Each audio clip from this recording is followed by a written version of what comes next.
ESPN College Football presented by McDonald's. Birmingham, Alabama, Legion Field. It's time for the Magic City Classic, the 76th edition. Alabama A&M against Alabama State. Both teams arriving from Montgomery and Huntsville, respectively, today before kickoff of the contest. And we are all ready for it. Up here in the booth, along with former NFL quarterback Jay Walker, I'm Eric Clemens, welcoming you to college football on the ESPN family of networks. This is my second classic. I've never seen anything like it. I said it last year. I'll say it this year. Hundreds of thousands of people convening on this place for food, fun, parties. Alabama A&M, Alabama State fans, it's just crazy. It is, and you know what you're witnessing, it's so much more than just a football game. This is the largest HBCU event in the country. It's really not even close to second place, and with it being so large, as big as it is, it's like a state holiday down here in Alabama. This is so much more than a football game, and winning that Classic is key to both programs because, as we've seen in the past, winning the Classic can keep you hired, but it can also get you fired. And speaking of firings, we have that kind of situation with Alabama State.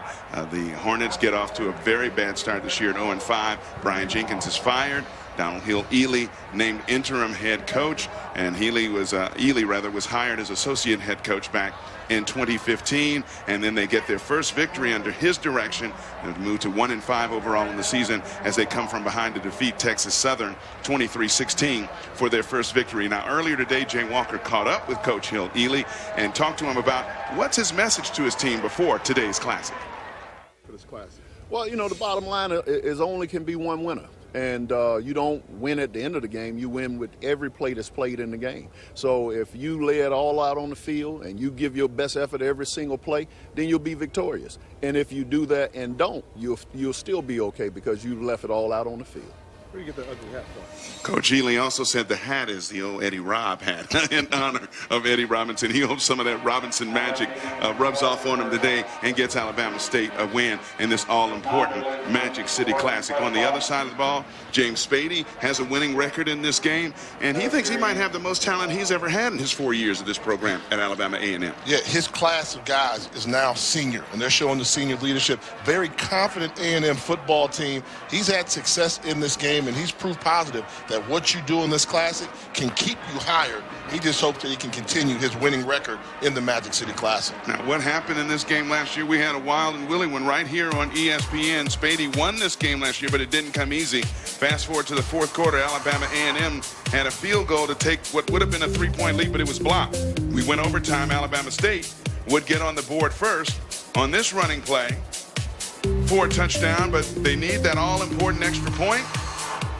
And the kick is going to be wide right, and that would prove to be big.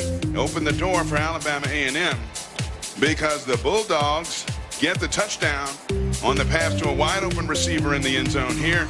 That gets the tie, and the all-important extra point is good, and you would think they won a national championship the way they celebrated because this game is that important to all the participants, especially for bragging rights going into the next season. And series history, 81st meeting between these two. A&M leads the all-time series 40-37-3. And last year, of course, we just showed you Alabama A&M winning that thriller 42-41, this being the 76th Magic City Classic. A&M won the toss, chose to defer to the second half. So they are going to be kicking off. Nick Carton is going to be kicking deep to Marquez Spencer and Ronnie Scott, both standing back at the front. We're underway. A little pooch kick, going to come down way short and fielded at the 24-yard line, trying to get the far side of the field, and nothing doing for Alabama State is going to be Miles Thomas, and Thomas is going to be brought down.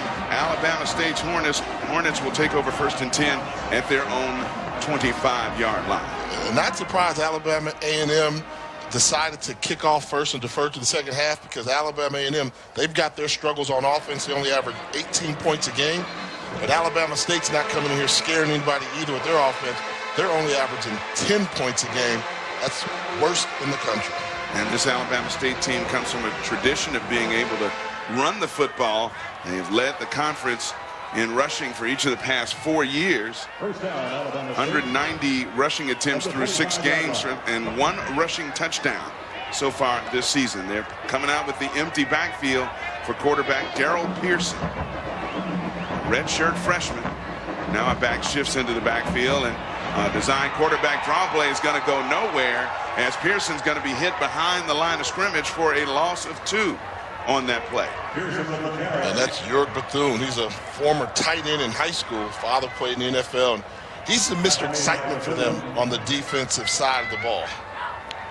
And if we didn't mention it, we haven't talked about it yet, but weather playing a factor in this one. It's cold here in Birmingham. It was cold this morning and rainy, but it's real football weather to those of you who are real football fans, maybe from further up north out there, and are in 2nd down and 12. And the give again, that one going nowhere, coming off the near side. And Jay, if that one was thrown for another loss, let's take a look at your impact players. I think you can see right away that Alabama State's going to have to be able to throw the football. Willis White, their senior wide receiver, he's a guy that's an impact type player. He can be a difference maker in this game. Kenneth Davis, leading tackler for Alabama A&M the past 4 years. He's one of the top 5 tacklers in the SWAC conference. He's a good one. They want to stop the run. Kenneth Davis has to be around the football. And the tackler on that play is Zach Oglesby, throwing him for a yard loss. Alabama State's converted only 3 of 29 3rd down and 10 yards or longer plays this season. Let's see what they do here on 3rd and 13. They're going to blitz him. Here they come. Pearson in some trouble trying to buy time. Now throws near side and has a man. But that one might get back to the original line of scrimmage as he hit Alex Anderson out of the backfield, really to save his own life as he was under heavy pressure that time to get rid of that one. Justin Brown came through on the blitz and almost got to the quarterback, so it's another 3 and out for Alabama State, and they're going to be forced to punt. And it was a pre-snap look. They had nobody in the 3-point stance. The freshman quarterback could not recognize where the blitz was coming from. Therefore, he was flushed out. A third of the time this season, Alabama State has been 3 and out. And that punt is a low line drive. I am shocked that it didn't hit anybody running down the middle of the field, but it did not.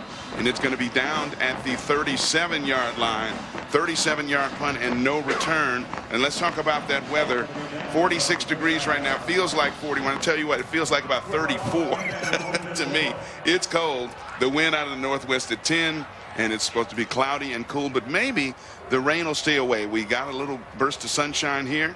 Last year's weather, though, wow, what a difference. 86 degrees last year. Well, it was great the previous 2 days we were down here, but just tonight, last night it rained tough. It was cold, and weather becomes a factor.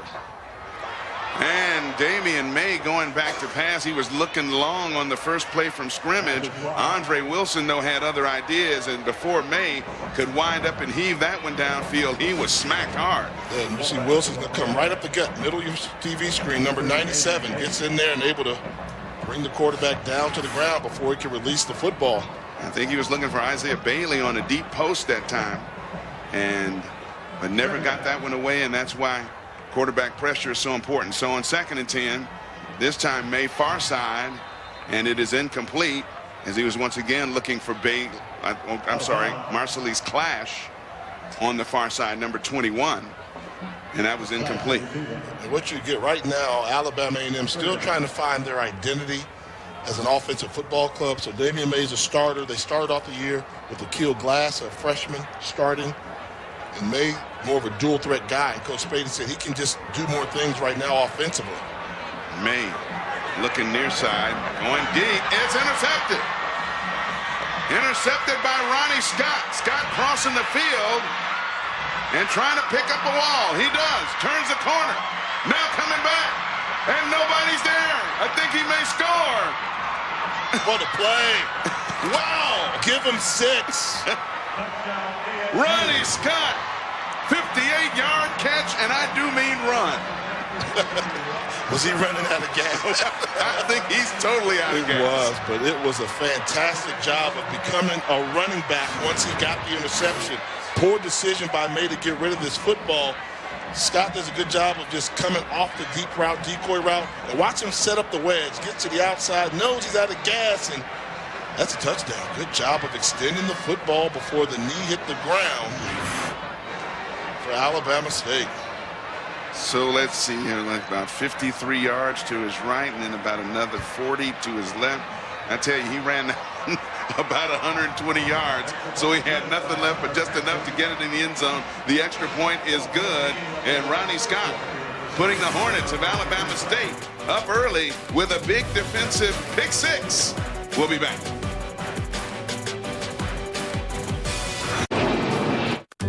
There's no. ESPN College Football is presented by McDonald's. I'm loving it. All right, 11 consecutive games now. Alabama State has forced a turnover. They are number one in the SWAC in scoring defense.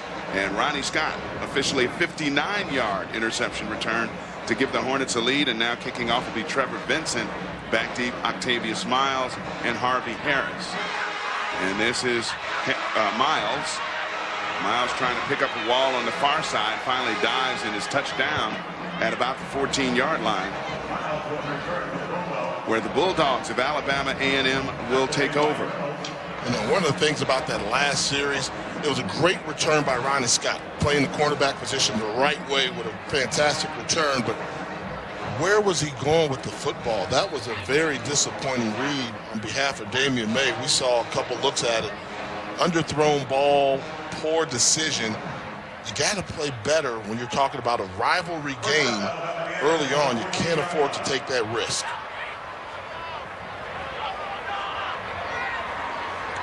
First down, and they give a big hole up the middle, and running out across the 30 to the 33-yard line.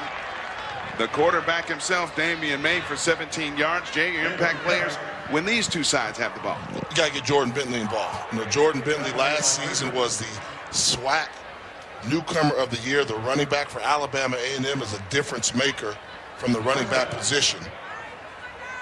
And then Darren Johnson, the guy that's got to be a run stuffer for Alabama State. You saw right there, he just got gashed for a good chunk of yardage. And going around the far corner is Trevon Walters. And Walters gets pretty decent yardage, picking up 4. Out to about the 35-yard line will be 2nd and 6.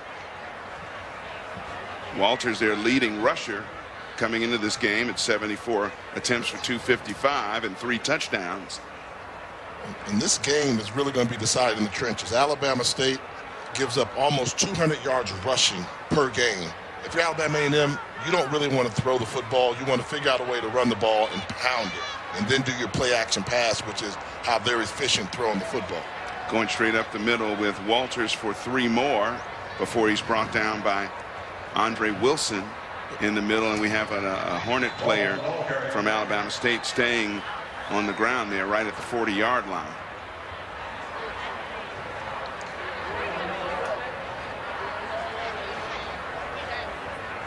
Going to attend to freshman Randall Smith, looks like, from Panama City, Florida, 6'4", 265 from Rutherford High School. Will update his injury situation hopefully when we come back. Back at Legion Field in Birmingham, Randall Smith walked off under his own power. They were checking the left leg, knee area, and this play is blown up in the backfield on 3rd down and short. More black shirts in there, led by Devin Santana and company, to blow that one up before it got a chance to get underway. And so Alabama A&M forced into another 3 and out. Yeah, great individual effort by Devin Santana. Blew that play up from the beginning.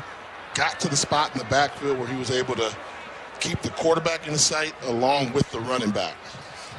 Nick Carden's going to strike this one from somewhere around his 25-yard line, back deep to receive. Palmer Graham is standing back at his 33. Graham back deep for the Hornets. Floating line drive kick coming to the near side, and Graham feels at his 30 and is brought down immediately. Brought down by number 44, Tim White brings it down. And talk about tailgating. Well, Jay Walker and I sampled some of this last night, and there is a lot of it going on, and many of these folks have been out here since Tuesday. Yes, including myself, and it's been a phenomenal event. There's nothing like it. And I tell everybody around the country, they start tailgating on Monday to Tuesday, and you've got everything, the fights, the kickoff party, and then you got game day. This is just the game day stuff with the parade, the tailgate party outside, the game, and Halftime, Ricky Smiley's the ambassador. Oh, yeah, we're going to do whatever we like in the post-game concert with T.I. Meanwhile, Alabama State getting the ball back on offense. Darrell Pearson. Line of scrimmage. Thank you.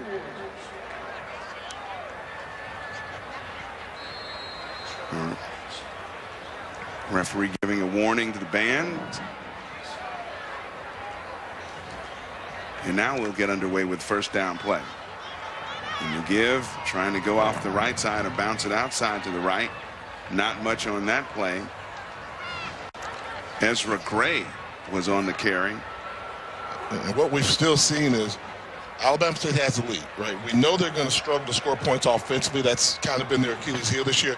But right now, in terms of the line of scrimmage, I don't know if they've got a clue in terms of what Alabama A&M is doing to them. They're giving them so many different exotic fronts that their blocking scheme just seems to be they don't know who to block.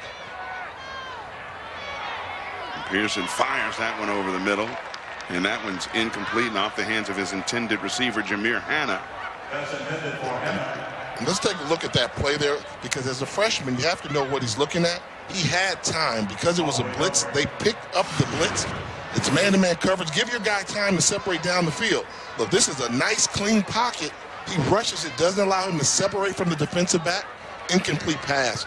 I don't know how well Darrell Pearson knows what he's seeing schematically from Alabama A&M. Armani Holloway that time on the coverage, and A&M showing blitz again. Here they come. And through scot-free, but Pearson somehow gets away. He's going to keep and try to get to the far sideline, but he'll be unable to for first down yardage. Kenneth Davis was one of those who chased him out of bounds after a 4-yard pickup, and that'll force a fourth down play for Alabama State, and it looks like they might decide to punt this one away. And when we talk about where the blitz is coming from, it's a cornerback coming off the slot for the blitz. They still don't know what they're looking at. The exotic fronts from Alabama A&M continue to confuse Alabama State early in this football game. They've got to get that corrected. You cannot have an untouched blitzing secondary player forcing your quarterback out of the pocket. Trevor Vincent should strike this one from about his 25.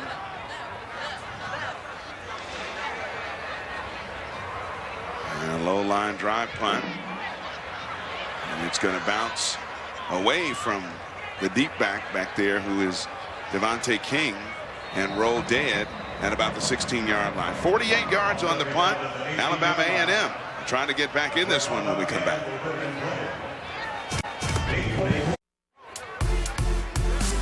There it is, the Celebration Bowl trophy for 2017.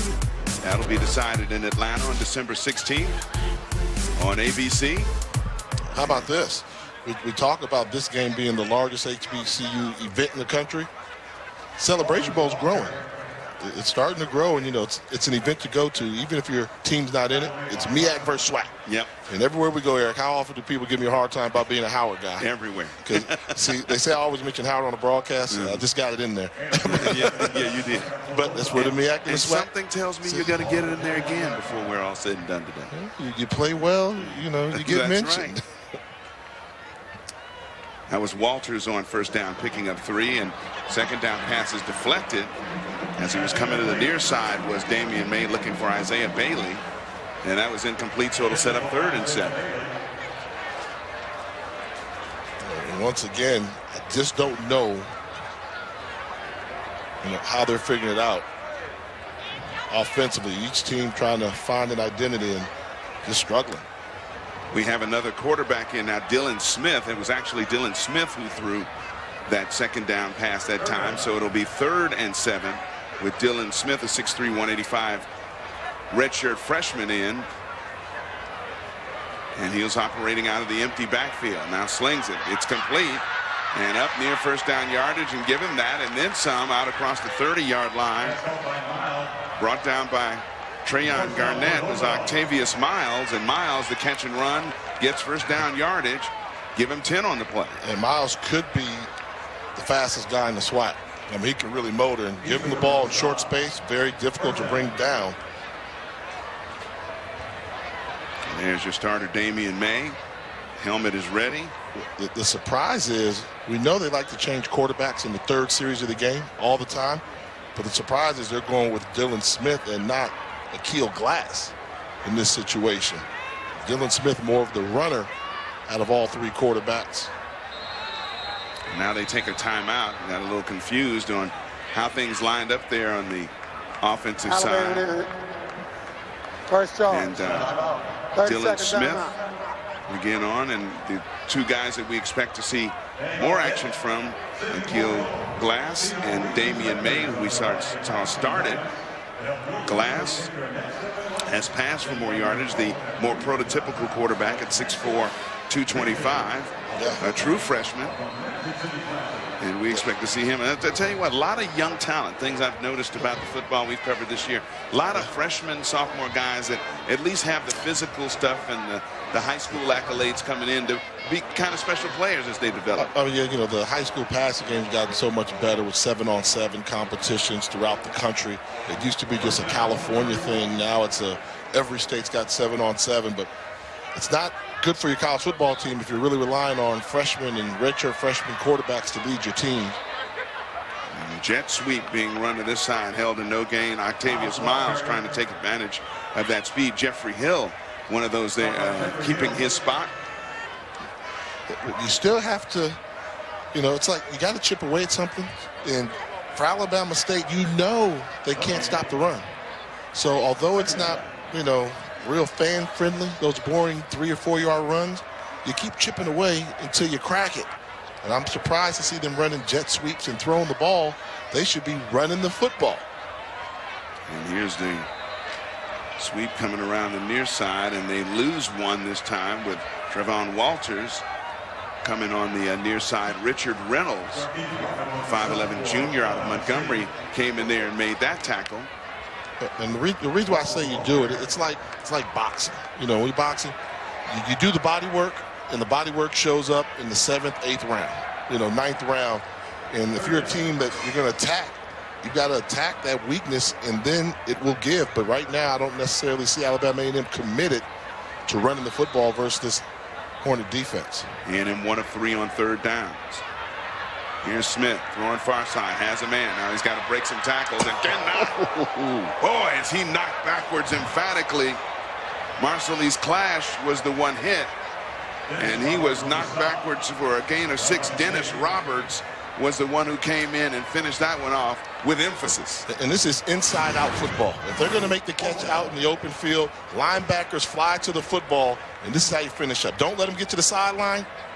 Make them turn inside to a headache. Good hard hit by Dennis Roberts. So again, they're going to be forced to punt. Nick Carden. A low line drive kick. There's a flag down on the field. Fielded at the 29-yard line, trying to pick up a wall on the near side is Palmer Graham. But let's wait to see what this flag is all about. I know the second 2 flags on the play now. Second flag was clearly a block in the back. We could see, but the other one came in early. Might have been more of a formation. I wouldn't be surprised if he's offset.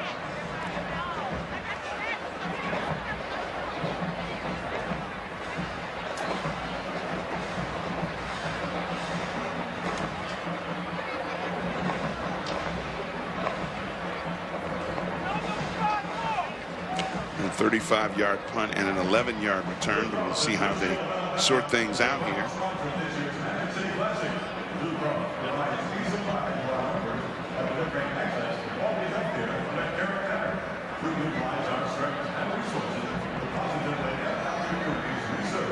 And to improve the health and well-being of Alabamians across the state. Talk to me, Eddie. At AlabamaBlue.com. There are 2 fouls on the play. In Alabama, we cover what matters. There are 2 fouls on the play. During the kick, holding, number 6 of the return team, that penalty is declined. Penalties offset, we understand that. Holding during the run is accepted. 10 yards, spotted foul, first down. Okay, the first holding penalty was declined. I guess both of them were against Alabama State. All right, kick off your Week 8 NFL Sunday with the Countdown Crew at 10 a.m. Eastern on ESPN. They'll have all the early breaking stories, the injury updates, and preview each game right up to kickoff, and it's a cast of thousands. Samantha, Rex, Charles Woodson, Matt Hasselbeck, Randy Moss, Morton Shefty, also streaming live on the ESPN app. So after we sort that out and don't hear our referee and what they finally decided, Alabama State starts pushed back to their own 18-yard line. Here's Pearson on the pitch. Plenty of room near side and out across the 30 to the 35-yard line and plowing over a kid there on the Alabama A&M sideline after the pickup of 17 yards is George Golden. Well, take a look here. This is option man. They're going to do the option off the end man in the line of scrimmage. Perfect execution. They got him in a bind with a 3-man front to go down the line. He's in a bind. Where you going to go? You come to me, I pitch the ball. But as a quarterback, you're trying to make him tackle you so you can get the pitch off to your running back. Running backs love to see that kind of room. Here's a quarterback draw. Pearson, a lot of room. Out across the 45. Dragged down at the 49-yard line. Kenneth Davis made the tackle, but again, another big play on first down. Give him 12.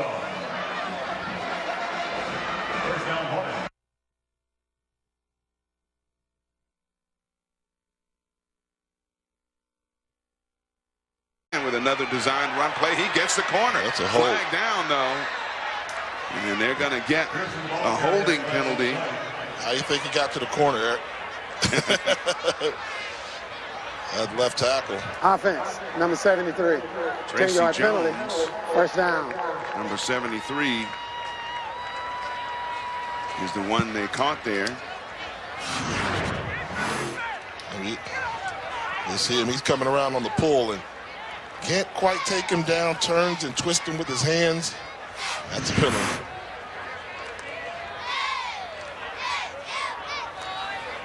So that one wiped out, and Markman went off.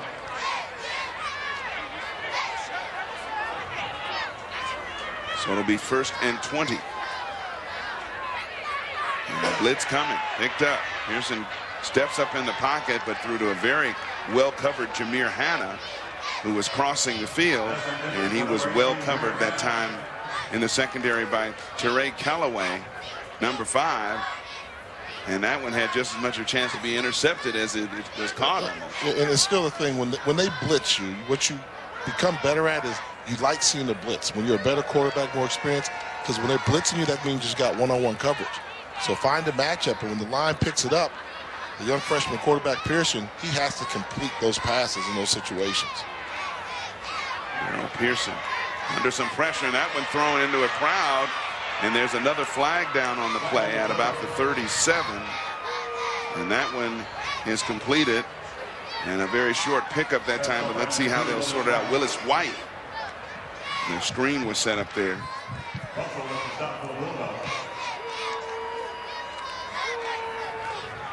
And normally you would say decline this penalty. More than 4 men in the backfield. That penalty decline. 3rd down. And normally I understand why you decline that penalty. The only reason you may consider doing it is your offense is struggling too. And this game early on is a battle of field position where every yard can count for offenses that are struggling. 3rd down. Empty backfield, 3 receivers split. Top of your screen, far side right. Now Gray motions to the backfield, and here's Pearson, and he overshoots that one as he was setting up. Quick screen play to Ezra Gray. That's an easy play. It's a screen pass. You know, slow it down. You want the defense to get close to you, then you dump it off. He really wasn't even close on that one. I think this is where you get an opportunity if you're Coach Hill Ely to settle down your quarterback, talk to him a little bit, and let him know, hey, just relax a little bit. Game's not that fast. Trevor Vincent is going to kick this one away. And deep to receive, standing at his 26, is Devontae King. And we got whistles on the field to stop play. Another flag down. Timeout. Oh, it's a timeout on the field, not a flag. Timeout on the field. Alabama State takes it before they get the punt off. And now let's take a look at the SWAC. And right now, Alabama A&M could be a factor with a victory here in the Classic this afternoon. Set up a showdown next week against the Braves of Alcorn State. And in the West, Grambling right now looking pretty solid, rest in control so far, but anything can happen, and usually does when you talk about this conference. A&M's been the sleeper team. I think this is a team many people didn't expect to be contending for the East crown this late in the season. However, they're beginning the games on the schedule, and they don't play Grambling or Prairie View A&M this season. So look out, the Bulldogs, if they can win this game here, be an impressive 4-1 in conference. Trevor Vincent gets that one away, and it is fielded. They're caught at the 27-yard line by Devontae King, and now 34-yard punt with no return. And the Bulldogs of Alabama A&M will take the field. You see the difference in what they do when everything's going well on offense, and their wins averaging over 35 a game and about 350 yards of offense, but in that one loss, not nearly as much, and they haven't done a whole lot on offense here in this one. And there's a quick pass, wide open on the near side, and still breaking across midfield and still running is Calais Robertson, the tight end, who catches the quick one and knows what to do with it. Gets down for 32 yards into Alabama State territory at the 41. Yeah, they give you a little zone read option and get it to the tight end on a quick turnaround, then let the athleticism of Robertson show up. The senior, who is a starter much of the season, is giving away a little bit to Roderick Randolph at that position, but when it's the Classic, give the senior, good to see the senior making a play in his final Classic. Dylan Smith still in there at quarterback, and now gives this one to Trevon Walters, and Walters just has nowhere to go. Sea of black shirts is there surrounding him, and Dominique Jackson, one of those, on making the tackle, and that one lost 7. So a great first down play and first play of the series is negated a bit by a big loss on their first down play after that big gain of 32 yards to the tight end, Calais Robertson. So it'll be second down now and 17 for Dylan Smith. Playing his second straight series. Here's Smith setting up the screen, and this one's trouble because a black shirt is there trying to reverse his field, still on his feet, but he's finally blown out of bounds. I guess he stepped out. That one was to Trevon Walters, and that's another loss of 7. You know, when we talked earlier about the lack of offense from Alabama A&M in non-conference compared to conference, you have to give them credit. They got off to a horrible 0-3 start, but they lost to Alabama, Birmingham, right, Vanderbilt from the SEC, and University of South Alabama out of the Sun Belt. So you kind of anticipate 0-3. Right. And then once you start getting in conference play, you play down a level of competition, then you start to see some results. And I think Coach Spady and his team has done a good job of utilizing that situation. Quarterback draw, and this is just, let's get it to the center of the field and get as many yards as possible before we punt it back over to Alabama State and play field position. Can I cross up what I just said too? Now, as good as you've done in conference, non-conference, you know, everybody's still saying they haven't beat anybody. I mean, when you say not anybody, I mean, the victory they've got over Texas Southern, who's winless this season, Arkansas Pine Bluff, who's struggling this year, Mississippi Valley State, who's struggling this year. So for them, and even if they beat Alabama State today, this is a team that has been struggling all season as well. Nick Carden will strike this from about his own 40. Gets the high snap and a nice line drive kick. And it's going to take a great bounce inside the 5-yard line and be down at the 3. 48-yard punt with no return. Alabama State will take over on offense, and they are not in the best field position right now, especially with an offense that's been struggling. But the Hornets do lead 7-0 thanks to a pick 6.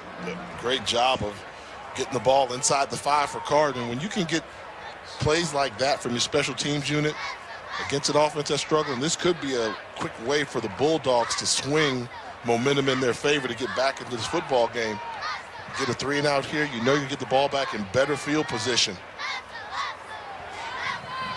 Be interesting to see how Alabama State comes out and attacks from its own 3-yard line.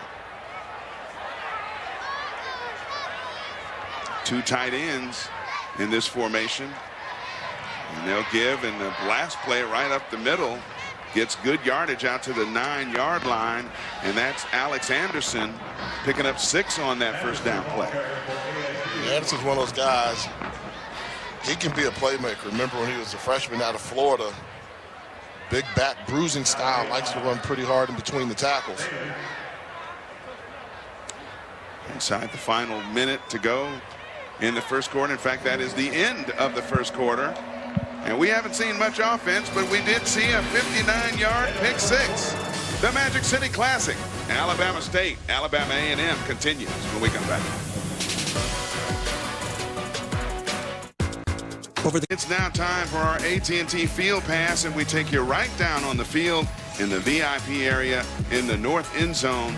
And VIP, well, Jay, today it might mean VIP cold, but it's a good spot to be for the post-game concert, though. Oh, it's perfect. Set up there. It's more than a football game. If we said that already, there's so much going on in this stadium, sitting around the stadium. It all starts with this game, but they do a good job here at historic Legion Field. I talked about it last year. I still can't get over the chandeliers down there. It's a pretty interesting sight. Chandeliers somewhere in the football stadium that's kind of outdoors. There they are. Nice chandeliers, too. I mean, a classic look to them. The chandeliers and football go together. Not normal, normally, but only if you're breaking them. But we have culture. Football players have culture. That's true. That's true. You're a cultured gentleman. Yeah. Okay. Go with you on that one. That was a good job by Alabama State picking up that first down, backed up inside their own 5-yard line. They managed to get the first down. And they do it by establishing the run game as well. Here we go on 1st and 10 as they move the chains. And now we get some movement along the line of scrimmage, and then Sam Baptiste jumping the gun a little bit. Offense, number 74, 5-yard penalty, first down. 6'4", 340-pound senior out of Waycross, Georgia.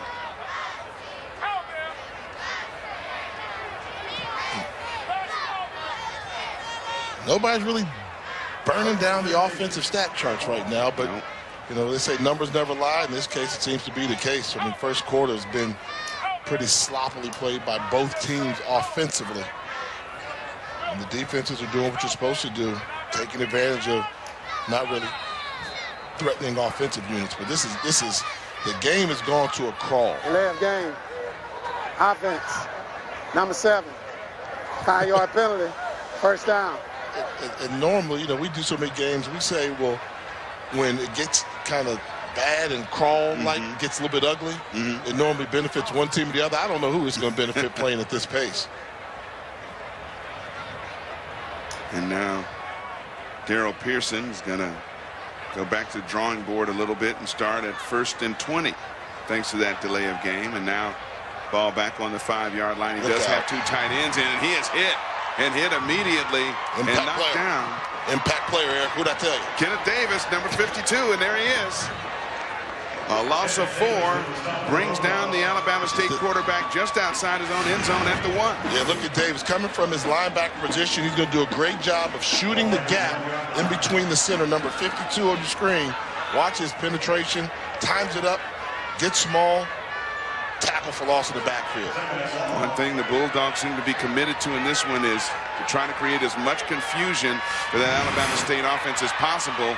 And getting through a nice hole off the left side of the line of scrimmage was Ezra Gray that time. Gives him a little breathing room out across the 5 to the 6-yard line before he was brought down by Harvey Harris and Ryan Duckworth on the tackle. So it'll now be 3rd and 19.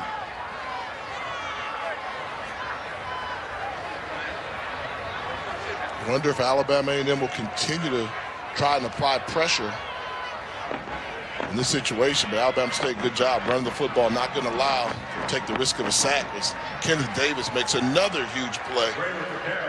Ezra Gray brought down hard by the leading tackler on this defense, Kenneth Davis, the senior out of Pensacola, Florida. And now they force Alabama State into another 3 and out, and their offense could get the ball back in excellent field position, depending on this punt coming off the foot of Trevor Vincent.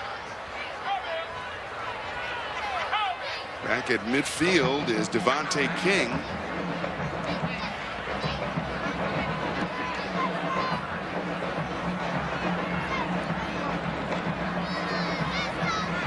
Plenty fair catches it inside of Alabama State territory at the 49-yard line. 37-yard punt. Will they warm things up here at the Magic City Classic? We'll find out.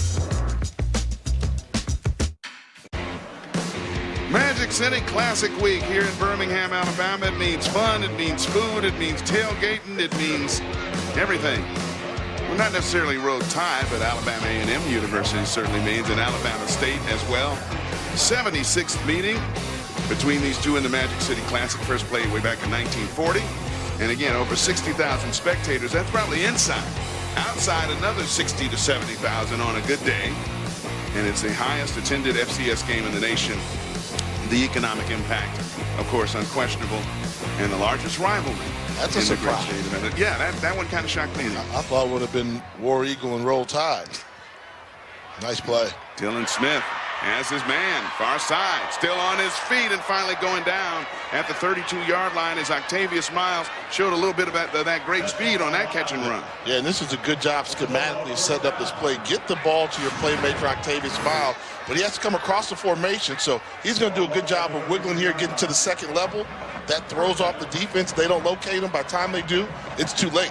Get around there, get behind that guy, slipping the football in. Nice play call by Alabama A&M. Now Jordan Bentley, we talked a little bit about him earlier. He was the newcomer of the year in the SWAC last year and has battled injuries all year long. Bentley going up the middle of that time for a short game. Bentley's a guy that he can really help get it going. He's an impact player. And Trevon Walters, the transfer from Missouri, is a good one too. But Bentley got hurt versus UAB in the very first game of the year. He's finally back to 100%, so they're hoping he can have a breakout game. He gained 4 on that first down play. Second down off the hands of the intended receiver on the far side of the field, Monty Jones, I should say. And you know, I laugh. Teams that struggle offensively can't operate something like a simple hitch pattern. And that was a double mistake. High throw. Jones is 6'4". This ball is way too high. But you're a wide receiver in the Division I level. You have to make that catch as well. But that's when you see teams that only average 18 points a game. They can't do the little things. In that case, the simple things correctly. So a big third down play. Haven't said that much so far in this game, but a big third down play here for A&M, trying to get on the scoreboard somehow and get back into this one. Ball at the 28-yard line. They'll need 6. Smith, little swing out of the backfield. A lot of room. Bentley politely sidesteps a guy, and now his momentum's going to be stopped, but well beyond the first down marker. So a nice little play there, and there's still some rough stuff going on. Now a flag comes in. And these two in-state rivals, you're going to see a little bit of that before this one's over, but bad timing if you're either team. If you're Alabama A&M, it's going to push you back. If you're State, it's going to give them even better field position down into the red zone. We'll see how they sort it out.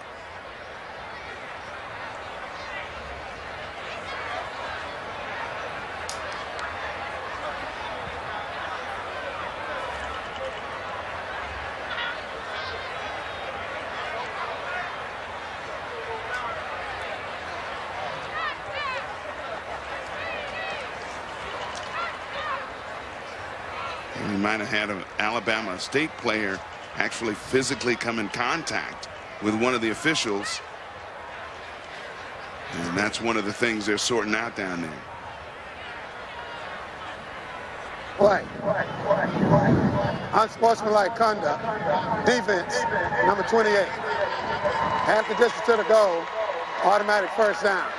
That's number 28, first unsportsmanlike conduct penalty. Unsportsmanlike conduct. Let's take a look, see if we find it. It's Robert Easterwood, number 28. And they say that he comes in. Here comes the referee. And he pushed the referee, put his hands on the official.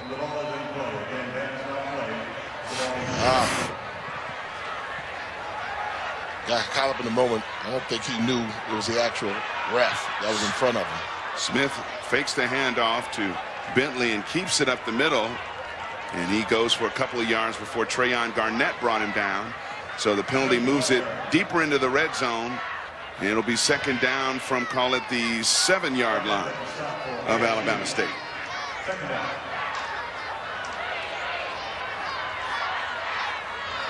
Bentley's come in, had an impact on this game. I'd continue. It was a nifty little move on the sideline as he sidesteps that guy who flies out of bounds, and he keeps going. Smith swinging, has a man near side and getting down very close to the goal line was the tight end Roderick Randolph, number 34. And Randolph gets down to about the 2 before he's brought down by Karan Ramsey. So it'll be a 5-yard gain and 3rd down and goal from the 2. Yeah, they're just doing this little misdirection again. Fake the run to Bentley and get the ball out to somebody in the flat, whether it's a fullback or a running back. I give the ball to Jordan Bentley. He's been an impact player here. Now Coach Spaney running out on the field calling a timeout. Didn't like something. Alabama A&M, second charge. 30-second timeout. So they're going to talk things over first and trying to get something straightened out with the referee or the official over there. And now he has it. The Bulldogs going to do this. Coach, let me put you in that role here. They've been pretty successful on some of that action coming to the near side, little swing passes. You expect the same here on 3rd and goal? Well, now they're going to combat that. They know they've had success attacking the edges, so I assume that Alabama State's going to do the same thing, watch the play action, guard your guy. But I think now, more importantly, you say, we've got the ball on the 2-yard line. As long as you pick up positive yards, if you gain 1.5 yards, it's the classic. We're going for it. Right. So you have to know it's 2-down territory, and then knowing, though, as a quarterback, you got to get rid of football. You can't afford to take a sack under any circumstance and try and put your team in the best position to have positive yardage on this play. And, of course, the 3rd down defense for Alabama State. 37% conversions allowed. 3rd in the conference. 3rd and goal. Handoff Bentley. And just a simple play off the right side. And Bentley, met by a host of black shirts, will lose some yardage. Craig Bell, one of many to meet him there for a loss. And now it'll be 4th down, and let's see. I think now you kick the field goal. What Spady will do. And they went jumbo, you know, body on the body, just no place to go. Great team defense by Alabama State. And in this case here, I don't agree with going for it. They stuffed pretty good. Now, not necessarily jumbo formation here. 2 wide receivers split out top of your screen. And here's Smith on the rollout, looking for anybody. Throws end zone back, and no, incomplete. Knocked away in back of the end zone at the last moment. So they'll be forced to turn it over on downs. One more look at it. Well, they tried to get the quarterback out of the pocket, trying to buy time. Not there. Alabama State, goal line stand. This is Alabama State coming up big on defense against their own goal line. Yeah, good job on the defensive line of stuffing Jordan Bentley on the 3rd down play. Loses 1 yard, and then the secondary does a good job staying with their receivers while the quarterback's trying to buy time. Great job by Alabama State in their goal line stand. Doing some work. Yes, and Dennis Roberts wearing the hard hat coming to work. They give the hard hat to the defenders who make big plays, and he made a big one knocking that away from the tight end, Calais Robertson, on 4th down and goal. So now Alabama State taking over once again within the shadow of their own goal post here at their own, call it the 3-yard line.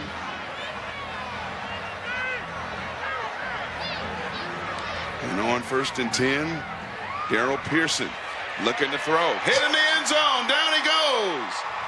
And that'll be a safety. Vernon Mullen didn't give him a chance to get that one away. And the A&M Bulldog defense comes up with a big play as Alabama State tried to go big and paid for it. Trying to figure out how this happened. You have to get rid of it. The low snap throws them off.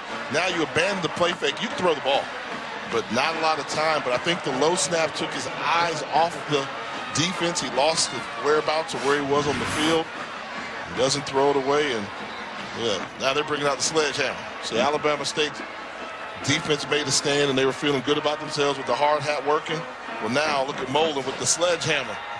You know, we're saying football, the same things that make you laugh, they can make you cry.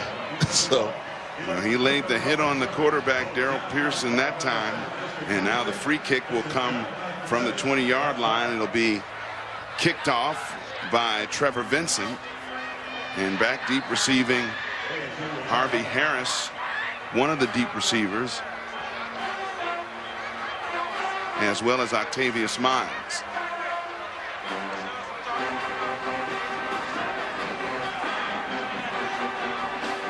High shorter kick, and that's Harvey Harris. And Harris met almost immediately at the 35-yard line, where he'll be brought down. Alabama State will try to make something happen again on defense, as all of a sudden things change really quickly because of that safety. Well, you know, they got the points that I thought they should have taken when they should have gone for the field goal, possibly on that 4th and goal from the 4-yard line. But the defense stepped up and made a play for them. And now, you know, this game is becoming battlefield position. Battlefield position. Who's going to get the big play? And even if you don't score, you just keep the ball on the other team's side of the field. Dylan Smith back out there at quarterback. The redshirt freshman Jordan Bentley. Bentley, the sophomore, getting off the right side for a couple before he is brought down. Ricky Haley, one of those in there on the tackle. But chip away. Run Bentley. You know, let him get a feel, get his legs. He's a guy we've seen gets a little bit stronger as the game goes on. Bruising runner.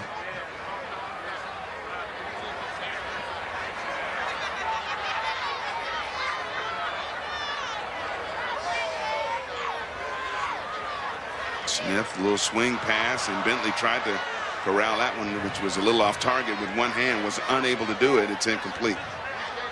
Yeah, and they're electing to continue to go with Dylan Smith. And I think the fact that he's throwing the ball as much as he is, which is a little bit surprising to me, because they said we like to run him. He's the faster runners we've got, but in the Classic, anything goes. Smith only had 4 pass attempts on the season. But the redshirt freshman gaining the confidence of Coach Spady in the Classic. Bulldogs 2 of 7 on 3rd down in this game. Coming near side, and that one knocked away in the secondary as he was looking for Isaiah Bailey on the near side. Good defense. And good defense that time by Ronnie Scott. Joshua Hill also back there, and they force a 3 and out. Yeah, holding on to the ball a little bit, and Scott just has his man absolutely draped, and he's over on the sideline. Coach, you didn't learn anything from that first interception I got on you in the first quarter. Go back to your sideline, young man. Respect your elders. And Ronnie Scott talking a little bit to Coach Spady after breaking up that pass is back deep to receive the punt. And the line drive going to bounce at about the 35, and that's where it's going to stay as it rolls out of bounds. So we'll continue action in the second quarter. Magic City Classic after the 29-yard punt.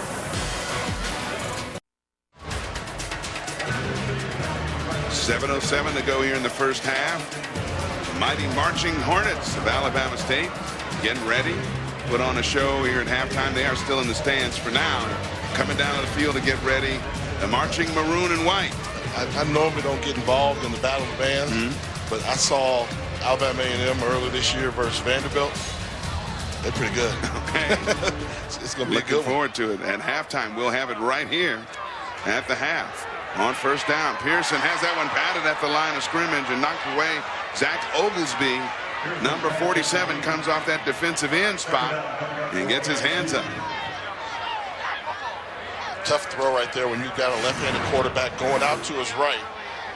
Lefty quarterback's got to turn those shoulders, and you have to learn. You got to throw around people. Hard to go over them. Pearson only 2 of 6 so far. Now fires over the middle. That one sticks up to about the 40-yard line as he hits Jameer Hanna to pick up 5. And now they're picking up the pace a little bit. Seeming to come right back to the line of scrimmage where we have an injured player down on the field at the 40, so that's going to stop the clock. And that looks like Edward Sanders, the starting guard, 6'2", 313 senior out of Muscatine, Iowa. Was it Muscatine? Ever heard of either one? Not too great with my Iowa geography. Neither am I. Shaq Powell is going to move over and replace him at that spot as he seems to be favoring one of his arms. And so on 3rd down at the 40-yard line, Darrell Pearson. Here comes another blitz. They pick it up, and Pearson, plenty of room to run. Out across the 45, midfield. Cuts to the near side, and Pearson still going, and finally pushed out of bounds at the 30-yard line. But we do have a flag down right at the 30 in that area where he was pushed out. So we'll see how they sort that one out. But Pearson, plenty of room to go that time. 30 yards on that run.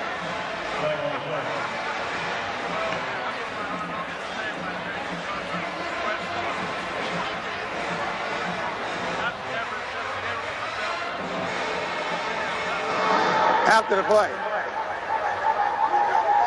Personal foul. Unnecessary roughness. Number 18 of the offense. 15 yards. First down. This was great football. Knowing your job. They move Shaq Powell from right guard to left guard. So what do? They bring in number 73, Tracy Jones, right here. His job so important. They try that exotic blitz again. He picks up the blitz. You're not going to stick by me. Gets him out of the way.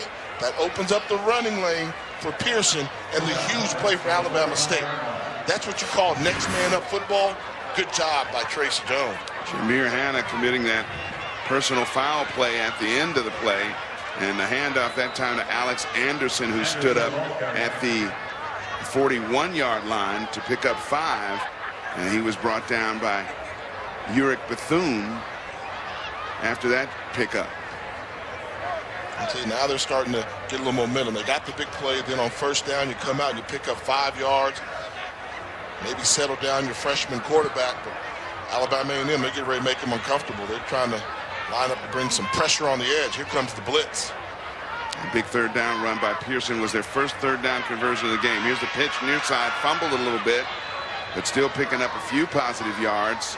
Off the near side is a true freshman, George Golden. He picks up 2 before he's forced out of bounds. When Golden gets in the game, they know they like to run him on the edge. He's just 5'8", 160-pound true freshman. But I would say Alabama A&M, their defensive coordinator, Travis Pearson, they are throwing every look in the book at the freshman quarterback, Darrell Pearson from Alabama State.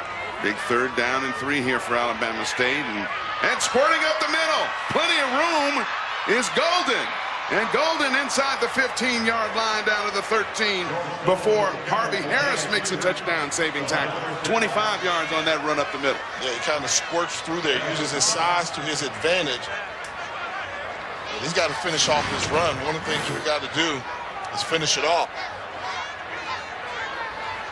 And once you get there, make that safety miss. And they quick snap it and try to get George Golden some room. Again, this time he loses one, however, as he's brought down in the backfield. And now we have another late flag coming in there as some banter going between both sides this time. And if this is on Sam Batiste, the senior tackle, number 74 for Alabama State, he has to know better. And I saw him over there.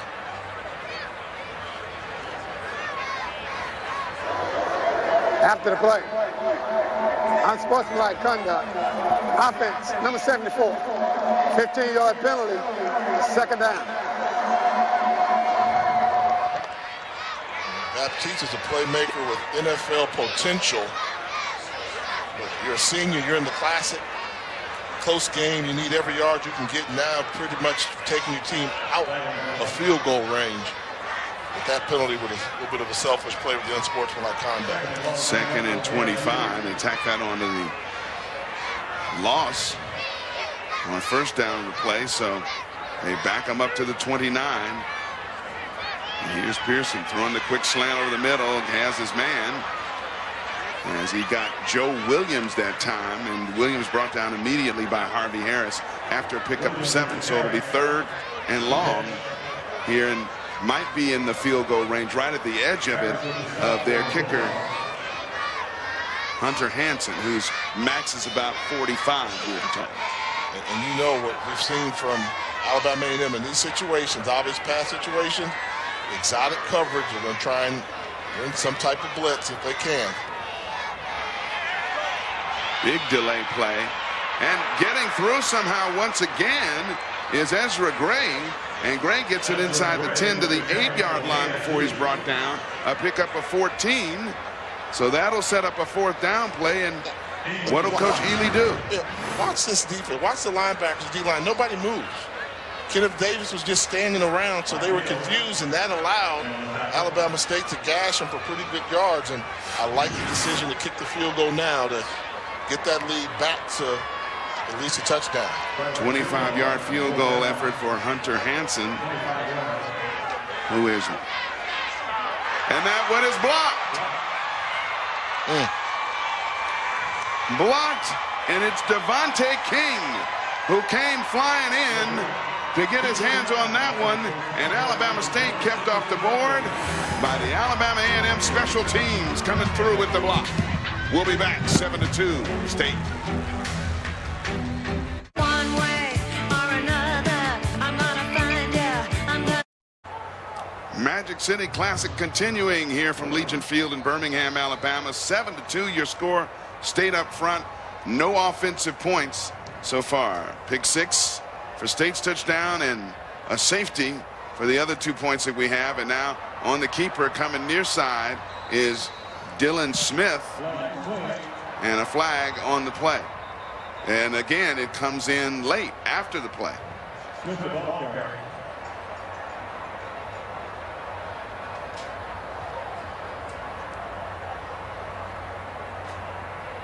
Holding. Offense. Number 8. 10-yard penalty. 1st down. First penalty for them. Octavius Miles committing that one. And one more look at the block. Yeah, just fantastic penetration from the bottom of your screen. Leaves early, goes untouched. Missed block by number 22, Chet LeVay. That could be a costly block, because that would have been a nice cushion of a lead for Alabama State. Devontae King flew in there almost untouched with the block, and there's your penalties. Alabama State with 7 of them so far in the game. Quick pass near side off the hands of Miles, the intended receiver, and out of bounds, incomplete. Miles thinks that's one he should have had.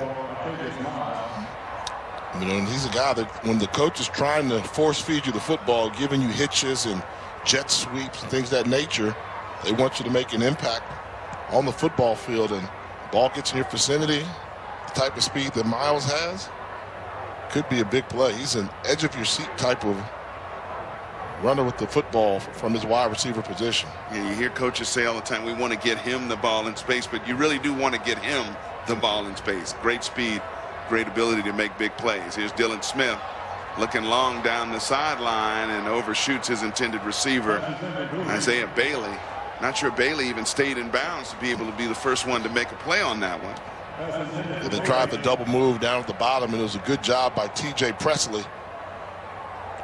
So using the sideline to get their intended target out of bounds, and it would have been an incomplete pass anyway.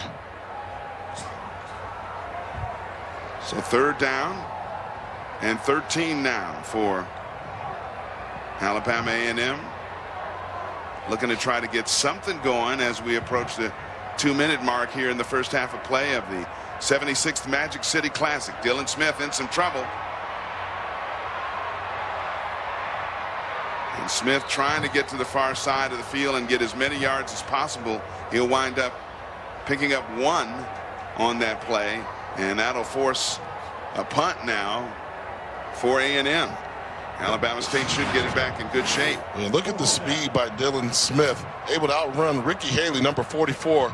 Haley's got a pretty good angle on him down the line. No, you don't. Able to turn the corner.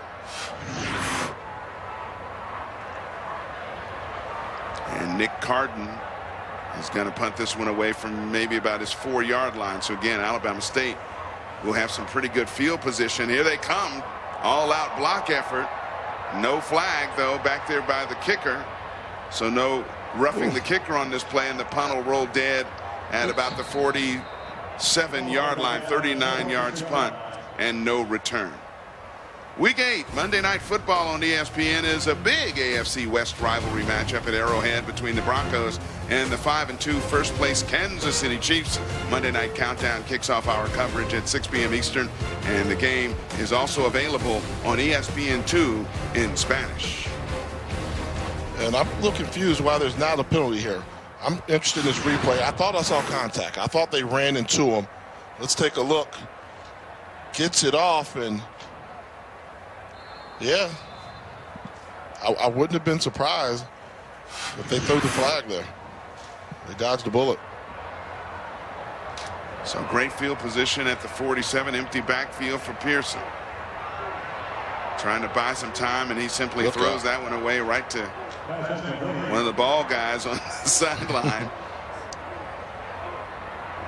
And so with 1:34 to go, it'll be 2nd and 10 for Alabama State. Again, no offensive juggernauts in this one so far.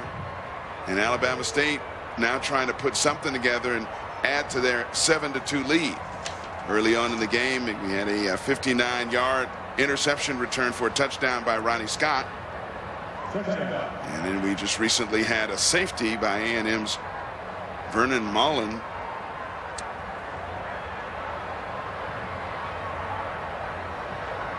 Vernon Moland, I should say. And on 2nd down, that almost Statue of Liberty type delay play, and doesn't get much, maybe a yard.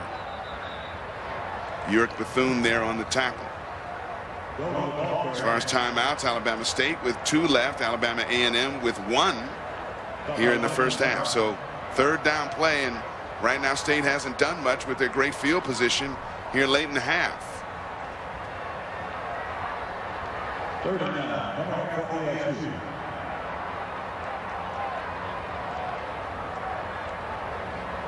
And Pearson was not ready for that snap. We have a flag on the play. Might be a no, not a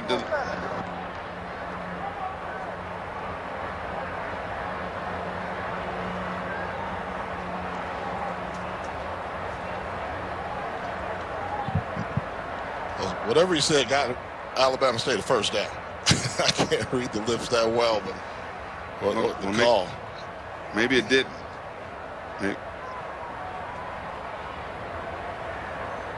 I see the marker now about halfway through as if it was a 5-yard penalty.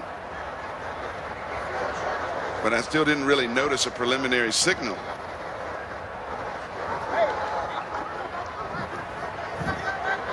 He won the 10-0.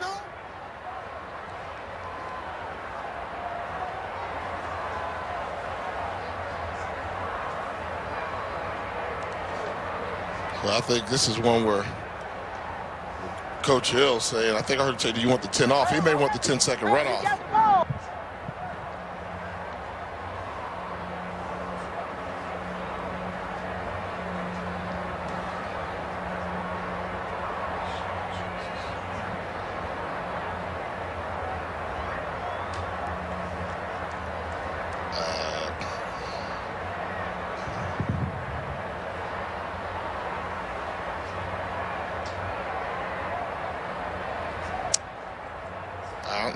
I think everybody knew that there were going to be about 60,000 people here in the game. Big game out there. You really want to have the microphones working.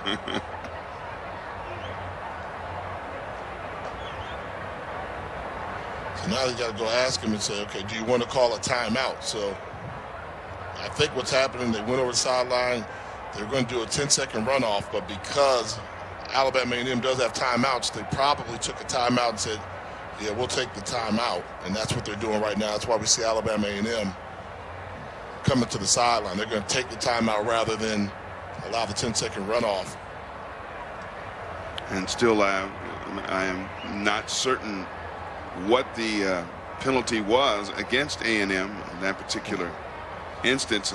Halftime coming up inside of a minute to go on the clock, and we're going to be seeing both bands in extended action. And again, you heard my partner talk about both bands, man. Give the people what do they want. And what do they want? What do you want? I want the bands, actually. No. You want Give Me 5. Give Me 5. What's Give Me 5 about today? Give Me 5 is going to be how you classic. How you classic. 5 things you must do to classic. We saw a couple of over-classicers last night. Yeah, you can't over-classic. But Give Me 5 will be how you classic. Yes. And you got to know this if you're coming down. And if you haven't done it before, you need to put it on the bucket list and make it down to Birmingham for Classic Week at least once in your life. It is something unlike I've ever seen before. So here's third down, quarterback draw, plenty of room. Pearson up the middle. Pearson pulls away from a tackle and dives down to the 25-yard line. Big pickup on the draw for the quarterback of 22 yards. Now, he's excited, but he's running backwards to get the play. But this is a good job here. That quarterback draw, I saw them work on that a lot during walkthrough. They tried it on the first play of the game. It didn't work, but they've had some success here in this football game. Unfortunately. And we have an injured Hornet player back right on the logo near midfield.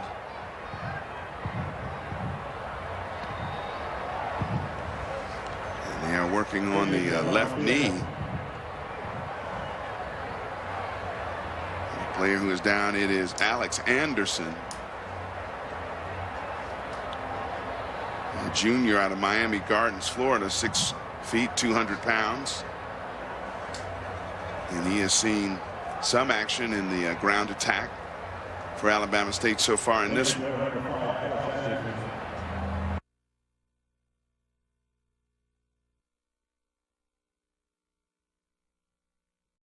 Lost that one with the penalty. And now that's good news, is Anderson jumps right up to his feet and is walking off under his own power. No limp, no nothing. So maybe just a scare for the running back. And the Bulldogs had the opportunity to possibly get the football back before the half, but now, and Alabama State was okay with that. Coach Hill-Ely was going to let the time run off if he could, but now he picked up a big first down on a huge run. They've got their foot on the gas pedal. They're thinking take a couple shots at the end zone right now.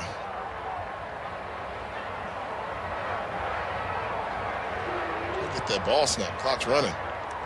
Pearson now faking to the far side, now just trying to escape. We have a flag down in the backfield in the area of holding usually. And now Pearson on his knees. Now he gets up. He was a little bit slow to get up after being brought down on the far side. He is trying to figure out something to do with that football. Offense. Number 6, 10-yard penalty. First down. And what you have to learn as a quarterback in situations where you're worried about the clock a little bit, if your read's not there, if you can't step up and take off and run, then throw it away, because when you run sideways, it catches your offensive line by surprise. They think they're behind you, that you're behind them, and all of a sudden you're on the side, and that's when you see a lot of holding penalties called. Carl Thompson, the center, called for the holding that time. So on 1st and 20. And the quarterback draw again, this time a lot of white shirts around. And Pearson doesn't have too much room to run. That's going to be a wrap. Picks up 2, and now we're inside 20 seconds to go in the first half. We have a timeout on the field and a timeout taken by Alabama State. I don't know why you take the timeout in that situation unless you want to throw the end zone. If you call quarterback draw, you want the clock to keep running. Then your clock's running out. If you are going to go to the end zone, you let the thing go down to about 12 seconds, and then, or to about 2 seconds, then call timeout, make me throw it into the end zone. This has been a very interesting classic. And of course, the half cannot end on a defensive penalty. And so if you do let it run down and throw it to the end zone and get pass interference or something, you get another play. another shot at it, even if the clock says 0. Or you catch a touchdown in the end zone. Or you catch a touchdown in the end zone. Hail Mary at the end of the half. Maybe the bands can jumpstart these offenses at halftime, because it's been a doozy.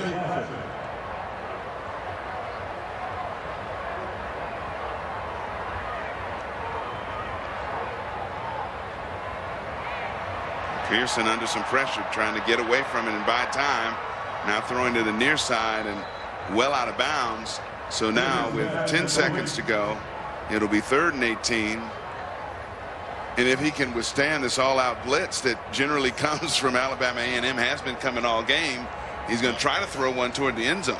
Yeah, well, one would think. Yeah, they're not going to blitz him now with just 10 seconds to go. But what I haven't seen from him, he hasn't gone to his center and talked to him. That's like the 5th low snap I've seen this football game. And every time you got to go down and get the football, you're taking your eyes off the defense. I'd go talk to Carl Thompson and say, hey, the snaps are low.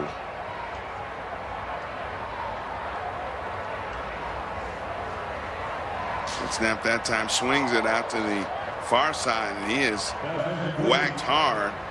He was looking for George Golden on that play, and Pearson went down hard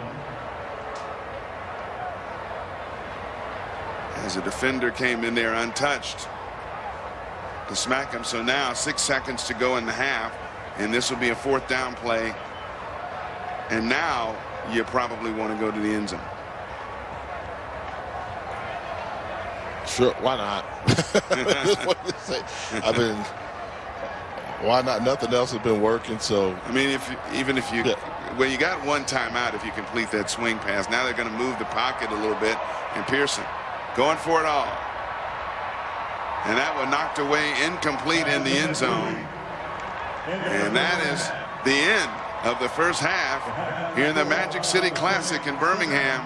We got the bands, we got Gimme 5, we got news and notes, we got it all for you at halftime on this classic weekend in chilly Birmingham, Alabama. And we also have no offensive points. The points come from the special teams on a safety by A&M in the 2nd quarter.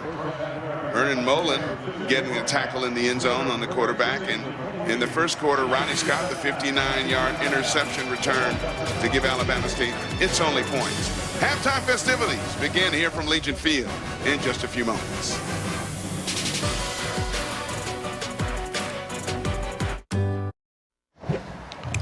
Legion Field, halftime festivities continuing as Alabama State leading Alabama A&M 7-2 at the half here in the Magic City Classic. But time now to give the people what they want. You heard him say it a little bit earlier in the broadcast, ladies and gentlemen. Jay Walker along with Eric Clemens here. It's time for Gimme 5. Jay's Gimme 5. Jay's Gimme 5. 5 things you need to know about the Classic. But first, you got to watch a few highlights of the. You got to know you got to know what you're talking about. So I know what I'm talking about. I say you got to be able to throw it, pick apart the defense, throw accurate balls. That's how you attack a defense. They're not attacking here in Birmingham today with this offensive juggernaut we're seeing today. But Gimme 5.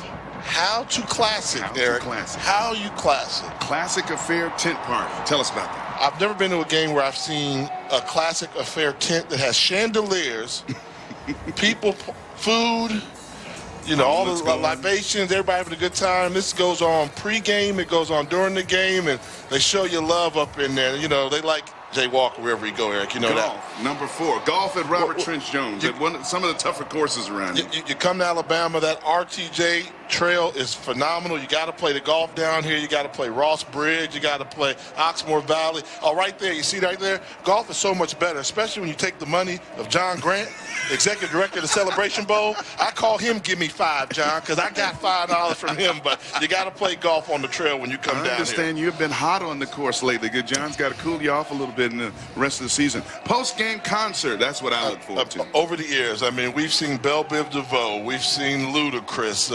It's going to be T.I. after the game today. You like Frankie Beverly, Mays, all that. They're all here. All right, good enough. Number 2. Go to the game, of course. You got to. And people lose perspective in that. That upsets me. Support these institutions. Support these young men down on the field representing your institution. Without the football team, there is no game.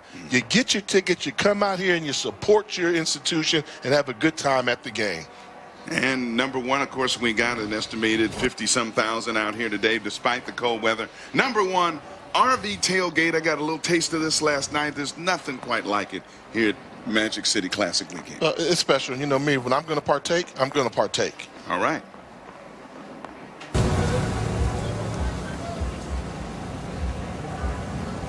Oh, come on in, guys. A pleasant surprise right here. I'm getting ready for my game notes, Alabama State, Alabama A&M.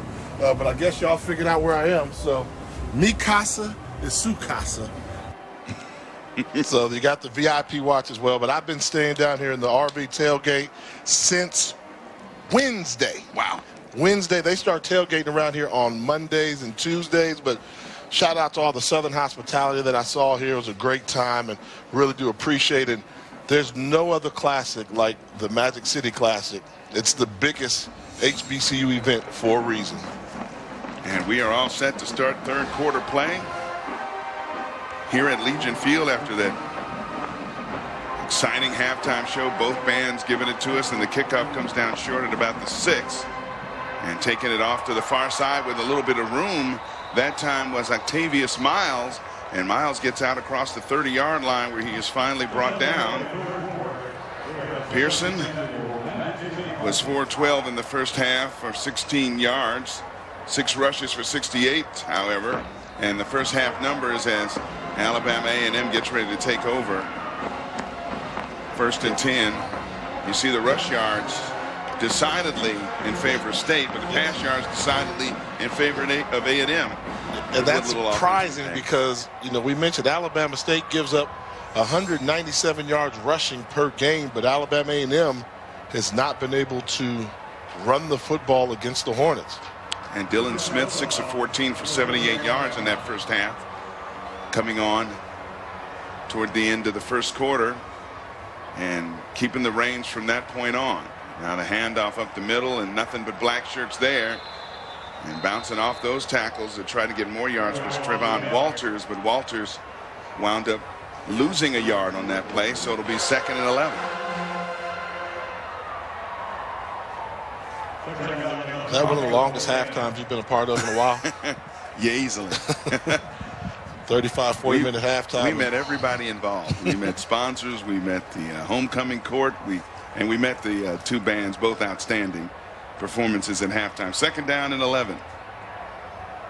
And Dylan Smith looking on the nice slant play and a sliding catch that time by Marcelise Clash, reaching behind him, and he slides at the 50-yard line and comes up with that one. So a 19-yard pickup. I mean, they're giving it to him. Man-to-man coverage there, just a skinny post route. And Smith got away with floating one over the linebacker. Normally that's a throw you like to step into and drill that throw. But Clash does a good job coming back, making the catch, and Alabama A&M with the ball at midfield. Here's Smith looking far side, threw that one into a tight window, but it's caught once again. And that time Clash once again with the catch. He'll be about 1.5 yards or 2 short of the first down, give him 8. So it'll be 2nd and 2. Trying to squeeze this curl pattern in there. Looks it down too long. You know where he's going with the football. And very fortunate that ball wasn't intercepted. Good job coming back to the ball by Clash for 2 consecutive catches. I think the defender actually got his hands on that one, but Clash came down with it and picked up 8. So on 2nd down, the quarterback keeper here, Smith, trying to get the corner, and does. He'll get inside the 40 to the 38-yard line. They'll spot him, and that'll be good enough for another first down. Devin Santana was the one who finally forced him out of bounds. Pick up a 4. And that's what I thought we'd see more from Dylan Smith. The zone read, showing the quickness to attack the edge. A good size, 6'3", 185-pound redshirt freshman. But been throwing the ball a little bit more than we thought we would see, but I think now they'll start to get back to the traditional zone read with Dylan Smith in the game. And the first down, nice hole up the middle that time. Walters taking it right down inside the 30-yard line and give him close to another first down. He'll pick up 8 on that one to the spot. Malik Bridgers brought him down, but another big pickup on first down.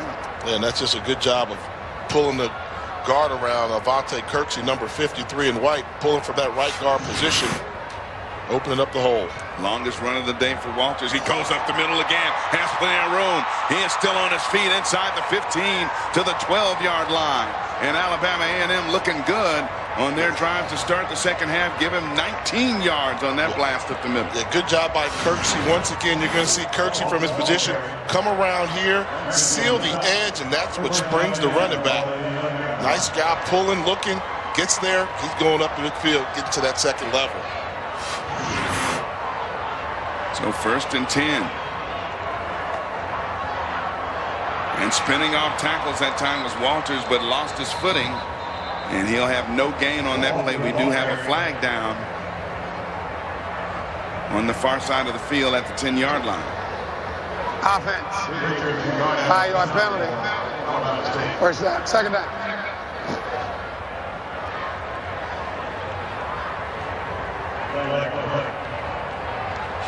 He caught the referee when he was assessing the penalty, but didn't get the call, actually. So I believe it'll be 1st and 15, not 2nd and 15 with the penalty, whatever it was, against the offense. So 1st and 15 from, call it, the 16-yard line. They can get a first down. Floating this one to the corner of the end zone. Lots of contact. Another flag on the play. Let's see who this will be against. But Isaiah Bailey was going up for the ball against Jeffrey Hill. Interference. Defense. Number 6. Spot foul. Automatic first down. This is tough because there was miscommunication between the wide receiver and the quarterback. Wide receiver in the bottom think it's going to be a little fade stop. He's slowing down. The defensive back is breaking on the ball. They say with pass interference, you can say uncatchable ball. He wasn't going to get to that ball because they were running 2 different routes. But that's a tough break for Alabama State. So now that'll give A&M first down and goal.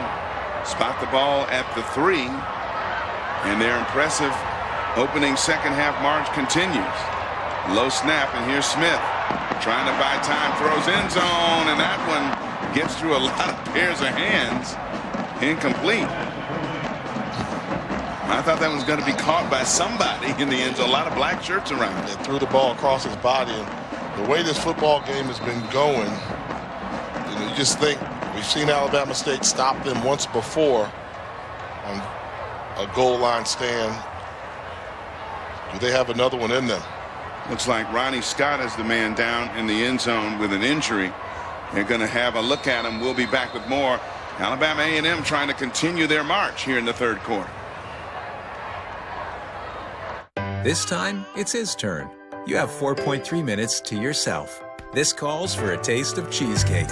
New Philadelphia Cheesecake Cups. Rich, creamy cheesecake with... Here's Ronnie Scott seated on the bench having his lower right leg ankle area looked at. He did walk off the field under his own power. One more look at it. You'll see him come across from the right to the left, and as he's going, looking for the ball, trying to avoid contact, right there, his right leg kind of gets stuck and planted there. Incidental contact, and we'll see if he's able to return. Did limp off the field under his own power. And here we are on 2nd and goal. Here's Dylan Smith. Reverse. And the reverse pitch. And if he gets the corner, he can walk in. He does. Touchdown. And that is the speed of Octavius Miles.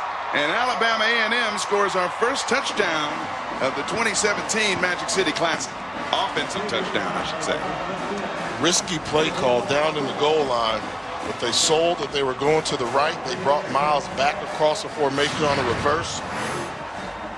Selling, they're going right. This is Miles one-on-one with Jeffrey Hill. Hill's the guy responsible for him, and Miles too quick, too fast, too shifty. Alabama A&M with their first lead in the Magic City Classic. And an impressive march it was, as the extra point is good. 8 plays, 68 yards, took 3 minutes, 58 seconds. Octavius Miles gives Alabama A&M the lead, 9-7 here in the second quarter.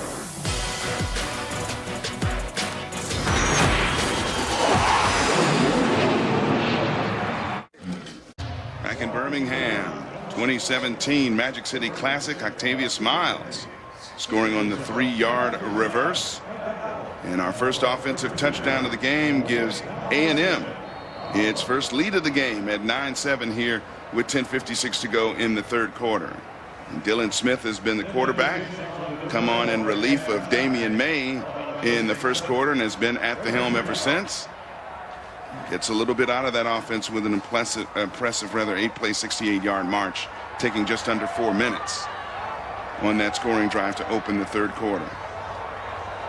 And on the kickoff, Nick Carden, low line drive kick to the near side. That one's going to go out of bounds, and that'll be a penalty against the kicking team.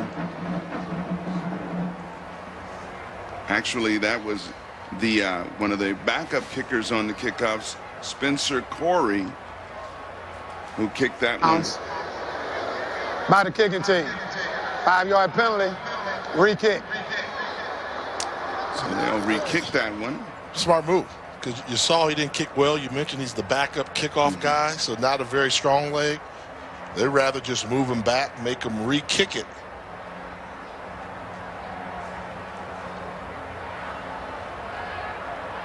So there's Corey again, is going to kick it from the 30.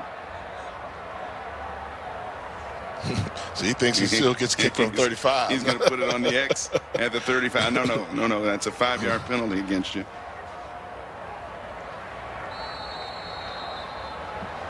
And they're bringing up, look at the return men for Alabama State are on the 20-yard line. Normally they stand about the 5 to 10. They're on the 20-yard line. They're going to try and kick it cleanly, just get upfield. A good opportunity for Alabama State to get good field position on this. This time he pooches it to the far side, and that one fielded at the 25. And getting to the far side of the field is number 5. That'll be Alex Anderson, who got good yardage on that return. And now we've got a flag down on the field again coming in after the play. And I think they might be getting an Alabama State Hornet player for some excessive celebration. 2 flags down.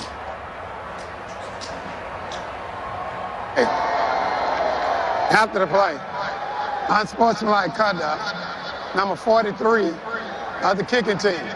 15-yard penalty, automatic first down. Jaron Jones with the unsportsmanlike conduct penalty. And you have to make a team pay for that. You got the great field position on the return. Now they cap on another 15 yards, so they're going to get the ball on the 45-yard line of Alabama A&M.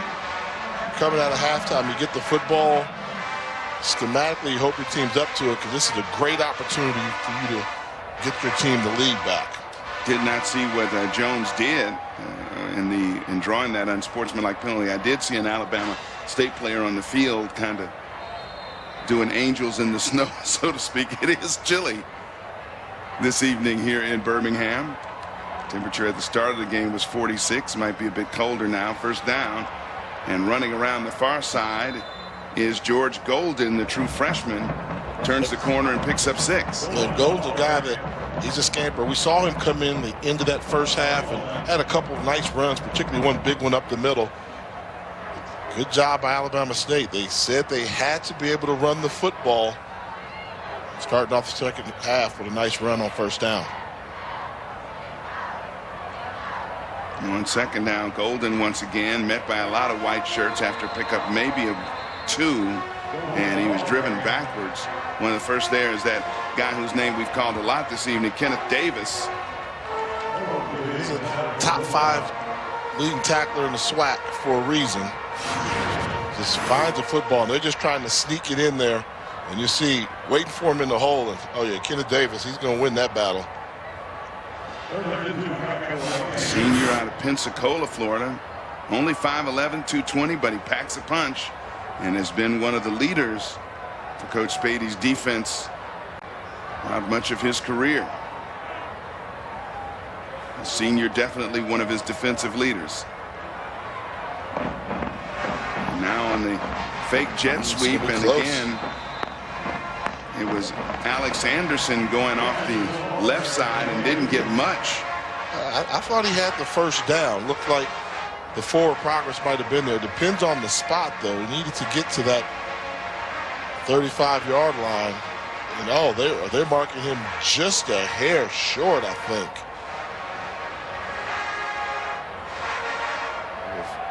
We're pretty far away, but it looks like just a couple of inches. Well, they're giving him the first down. They're moving. They're moving the chains. So he had to get to the 35. Looks like he got right on it right there before he started moving backwards. On first down, coming near side and getting the corner is inside the 20-yard line is George Golden, and the true freshman picks up 15. As now Alabama State looking impressive, and now we got an Alabama State Hornet laying down on the field injured, and it looks like Golden himself. Golden has 8 carries for 67 yards, and now he's going to be tended to by the training staff as he lay on the field with some kind of injury. And it was kind of scary the way he went down. It was after the contact he got up and was going back to the huddle and just went to the ground. Cramps. That's normally what they do when they're trying to stretch out a cramp. You see a good job getting to the edge, and just a tackle got landed on. And so he's getting up. You think, okay, he did a good one. He's grabbing that hamstring, and then decided he couldn't even make it to the side.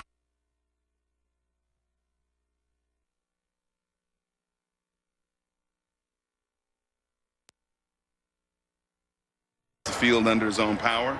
Again, 67 yards on 8 carries in this one. And Alabama State looking equally impressive in its first march here in the third quarter. Again, first half we virtually saw no offense. And now here in the third quarter, both teams have moved the ball smartly up and down the field. See if Alabama State can finish this off with some points on the board. First down and 10. And here's Anderson around the far corner. Still going inside the 10, cutting inside, flag down on the play. He gets inside the 5-yard line down to the 3. And the flag usually in those places, Jay, where they usually catch a wide receiver, somebody holding downfield.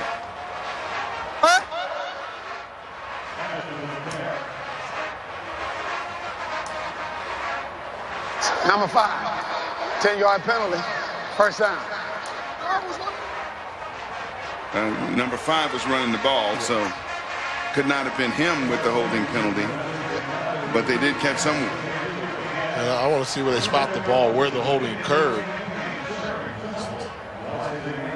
Understand it's going to be Jameer Hanna, number 18, top of the screen. Right there. So he was holding number 5 is what they're saying. But that's just a good battle. I just think, actually, Teray Callaway, he just got beat down on that one. It was a good job of Hanna getting into his chest. So now on 1st and 7, and there's Golden after battling that cramp on the delay play up the middle. Breon Austin brought him down. That penalty was the 10th against Alabama State today for 104 yards. They've had 10 or more penalties in 6 of their 7 games played this season. And probably a little going-away present from Brian Jenkins. One of the things that always surprised me, for such a disciplinarian, Coach Jenkins' teams were always the most penalized teams in the conference, wherever he was. And Alabama State showing they still got some of that hangover with a number of penalties here in this game so far. So on 2nd and 3, low snap again, and this one coming near side, and this is Anderson, who still keeps his feet. Actually got a yard on that play before a host of Bulldogs gather to bring him down. So it'll be 3rd and short here as Alabama State trying to continue to drive. They are definitely within field goal range. They can go up by a point with a field goal, but you know Coach Hill Ealing and company would love to get 6 on the board. At center, Carl Thompson continues to struggle snapping the football to his quarterback, and I'm yet to see Pearson say something to him about it. When you have a soft snap or it's low, it throws off the timing of whatever play you have called, whether it's run or pass. Timeout. And we have a timeout on the field. Alabama State. Hey, come here. And Alabama State going to talk it over on this 3rd and 2 play. Alabama State started this game 0 for 4 on 3rd downs, but since they have gone 4 for 6. So the offensive exploits improving here in the 3rd quarter. So far, what's gone on, of course, defense ruled the day and special teams as well in the first half. First quarter, the underthrown ball is picked off by Ronnie Scott, and Scott's going to end up running about 130 yards before running out of gas on the 59-yard pick 6. And then the safety coming from Mullen, tackling Pearson in the end zone. And then 3rd quarter, a nice 8-play march is capped by a little reverse and the great speed of Octavius Miles, who gets to the corner of the end zone on the touchdown, our only offensive touchdown of the game. Alabama State trying to answer right now. Big 3rd down play coming up 9-7. Alabama A&M leading the 76th edition of the Magic City Classic. Here's Anderson, big hole. Anderson flips in as he's short of the goal line, and did he lose it? What are they going to rule? Giving him a touchdown. They're giving him a touchdown. And they're going to give us an instant replay review, I'm sure. Very close. He tried to extend the ball out. And, it's going to come down to when he extended the football, did he break the plane? Because Alabama A&M did recover the fumble. That'll be called a 12-yard touchdown if it stands. I thought I saw him hit down with the ball a little short of the goal line. It was close there. Gets up in a nice textbook tackle by number 11. The ball. Whoa. Wow. This may show it. Maybe he got just enough of the white. That's what he has to get. He's going down. That ball's coming out. Oh. I'm looking there. It looks like the ball started to come out while he was in flight. Does he start to lose it a little bit? It's close. Oh, my goodness. That's going to be a very, very difficult call. Is there enough there to reverse it? It's called a touchdown on the field. That angle is probably...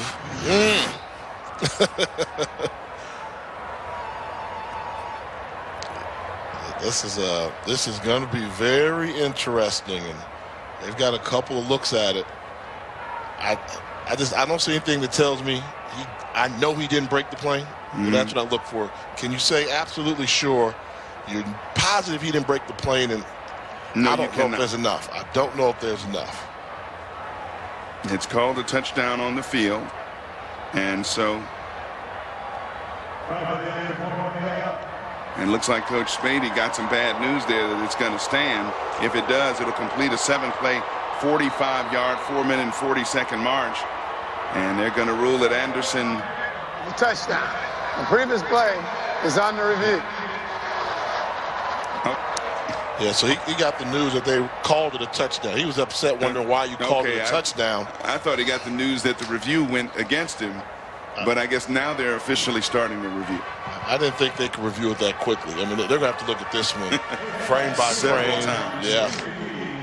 Because I'm still not sure. Normally, I'm a pretty opinionated guy. I'm not sure he didn't lose control of the ball before he hit and have it be a fumble, but a fumble wasn't called. So, yeah. So what do you do in that situation? The ball appeared to be coming out before he hit the ground with it. And then that would validate it being a fumble, I think. And then who got the ball when he fumbled? A&M did recover. A&M did recover. Saw that one. Okay.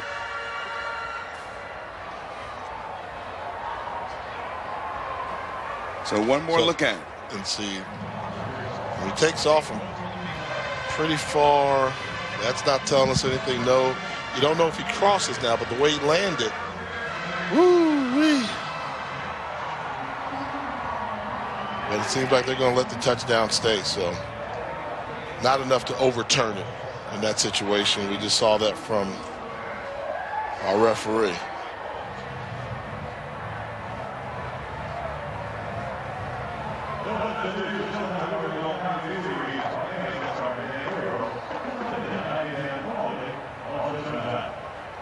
So Alex Anderson is ruled to kept enough control of the ball and crossed the plane. Nothing there to overturn it, and the extra point is good. So one great scoring march deserves another. Alex Anderson hits the touchdown to put State ahead. Let's take a look at tonight's Bringing the Flavor, brought to you by McDonald's. And oh man, Birmingham's been bringing the flavor since early this week. You got all kinds of vendors. I don't come to Alabama for funnel cake. Sorry. Keep going. Now you're talking Alabama. Now you're talking food there. You know, seafood close to the Gulf. You know, that down funnel there. cake did look good. You get funnel cake all over the country. Yeah, that's true. You know, look, now that's what you come to Bama for. Now, that about the sauce on the burger before it's actually done, just at the last minute, so get a little more of that flavor brought in. And you got to show me some pork down here. Yeah. You got to show me some pork. I turned you on the Kaneka sauces down That's here, right. so you like that. It's, I'm a Kanekatarian now. And the turkey legs. Oh, man. They barbecue, and they barbecue some more down here. And this is Miles fielding this kickoff inside of his 10-yard line, trying to find a wall of blockers on the near side. Cannot, but gets it out across the 10 to about the 13, where Alabama A&M will take over 1st and 10. So we've seen both teams come out and respond after coming out of the locker room at halftime with impressive drives down the field. Can they keep it going? And Dylan Smith back out there at quarterback, over 100 yards passing. There seems to be a little more settled in this one than the elder statesman Damian May was earlier in the game. And Coach Spady trusting his redshirt freshman to run the offense up the middle. Big yardage for Trevon Walters. And Walters will be just about a yard short of the first down before he's brought down by Jarkeith Ruffin, backup linebacker, making the tackle on the second level there. But nice play on first down, and now A&M seems to have something. And here's Walters again up the middle. Big yardage across the 35 to the 37-yard line. And I was going to say, Alabama A&M seems to have discovered something about this Alabama State defense after that 14-yard play. Yeah, that's when you keep going. So they went hurry up the consecutive play and picked up another first down. I will go hurry up again. This is a sign that you may be wearing down the defensive line for Alabama State. And again up the middle. Again Walters. Again good yardage. Picks up just about 10. I think they'll move the sticks, give him 11. And another excellent pickup right up the gut on first down. Tell me, have you seen this before? Same play we talked about earlier. Big Kirksey coming around. Wow. There you go. Fun to watch. And once the running back sees that, he knows there's going to be space behind him. And Avante Kirksey doing a good job of really getting those holes. And this time they finally slow Walters up a little bit. He comes off the left side. Maybe picked up one. Andre Wilson was the big defensive lineman that brought him down, number 97.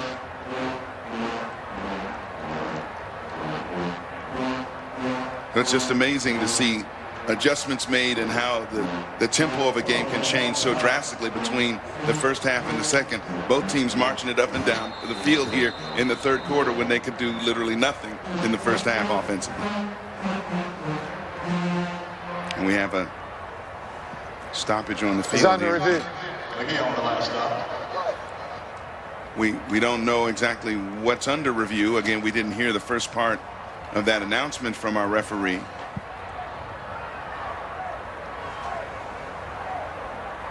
Looking at the hit there to see if it's going to be targeting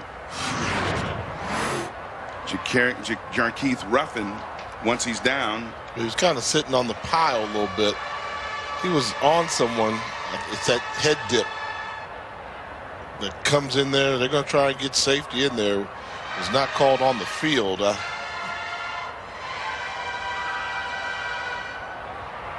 mean, that's crown to crown.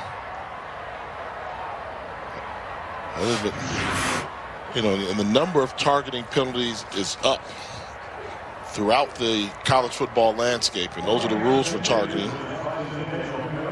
It's the penalty and ejection. Looks like the last one is in under consideration here. Forcible hit by the crown of the helmet. And again, you're talking a half second. It's instinct. You see a guy sitting up on the pile and you want to go finish off the tackle, and suddenly, uh-oh, I've led with my head. Look at it full speed here.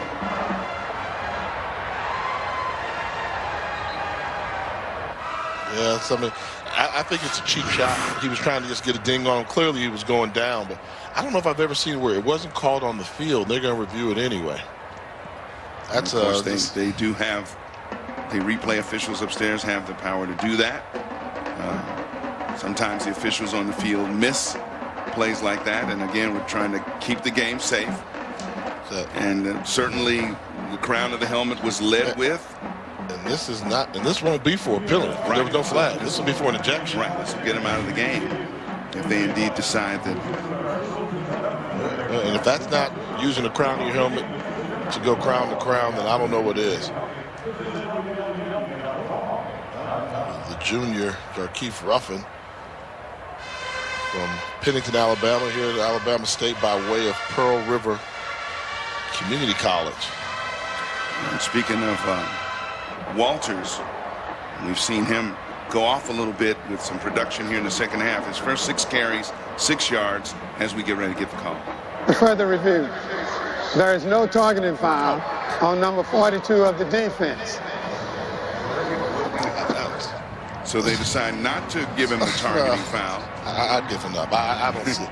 If you're going to review it for targeting, and the definition says the crown of the helmet to the crown of it, or to the helmet of somebody else, then that's targeting, and you reviewed it. Yep. Anyway, Walters, since that 6 carries for 6 yards to start the game, has had 6 more for 62. So his production's going way up in the second half, averaging about 10 yards per carry. So no targeting against Jarkeith Ruffin. And so on 2nd down and 9, buying some time is Dylan Smith. And Smith throws a dangerous one back across the middle of the field, across his body. Lucky that one wasn't intercepted as he was looking for Walters. He has to stop doing that. He got away with one of those in the first half. When you're scrambling to the right, you can't really go against your body unless you see somebody wide open. In this case here, lazy pass, very fortunate that ball wasn't intercepted. That's just a bad habit he has to get out of the habit of doing. Trayon Garnett was the one who got a hand on that dangerous cross-his-body pass. And so now that'll set up a 3rd down and 9. Empty backfield for Dylan Smith and the Alabama A&M offense. Smith throwing across the middle, and that was low. It was intended for Marcellus Clash and incomplete. And A&M, unless they decide to go for it from nearly midfield here, will be forced to punt. So one dangerous pass, another one just not on target, very low for his intended receiver. So the punter, Nick Carden, should strike this one from about his own 39-yard line.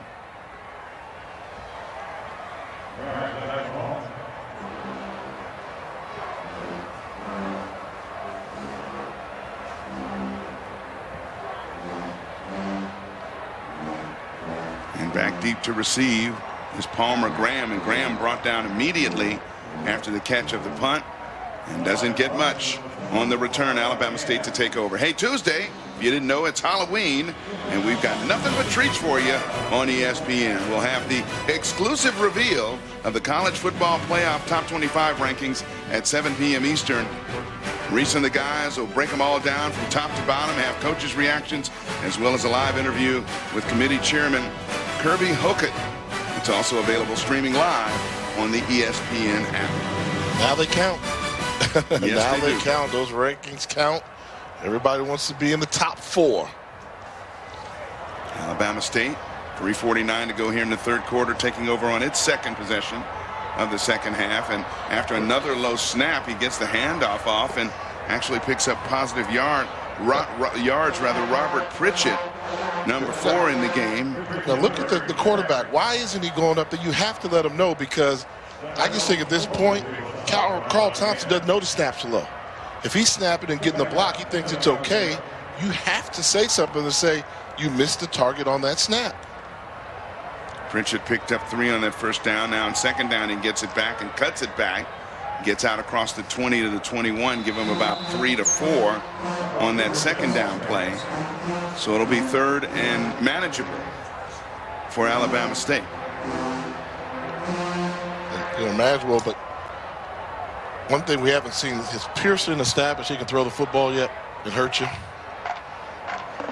Not really, and it's tough when you've got a quarterback that hasn't felt comfortable in the pocket to throw the football, and you got to disguise how you plan on attacking. And right now they're coming out in I formation.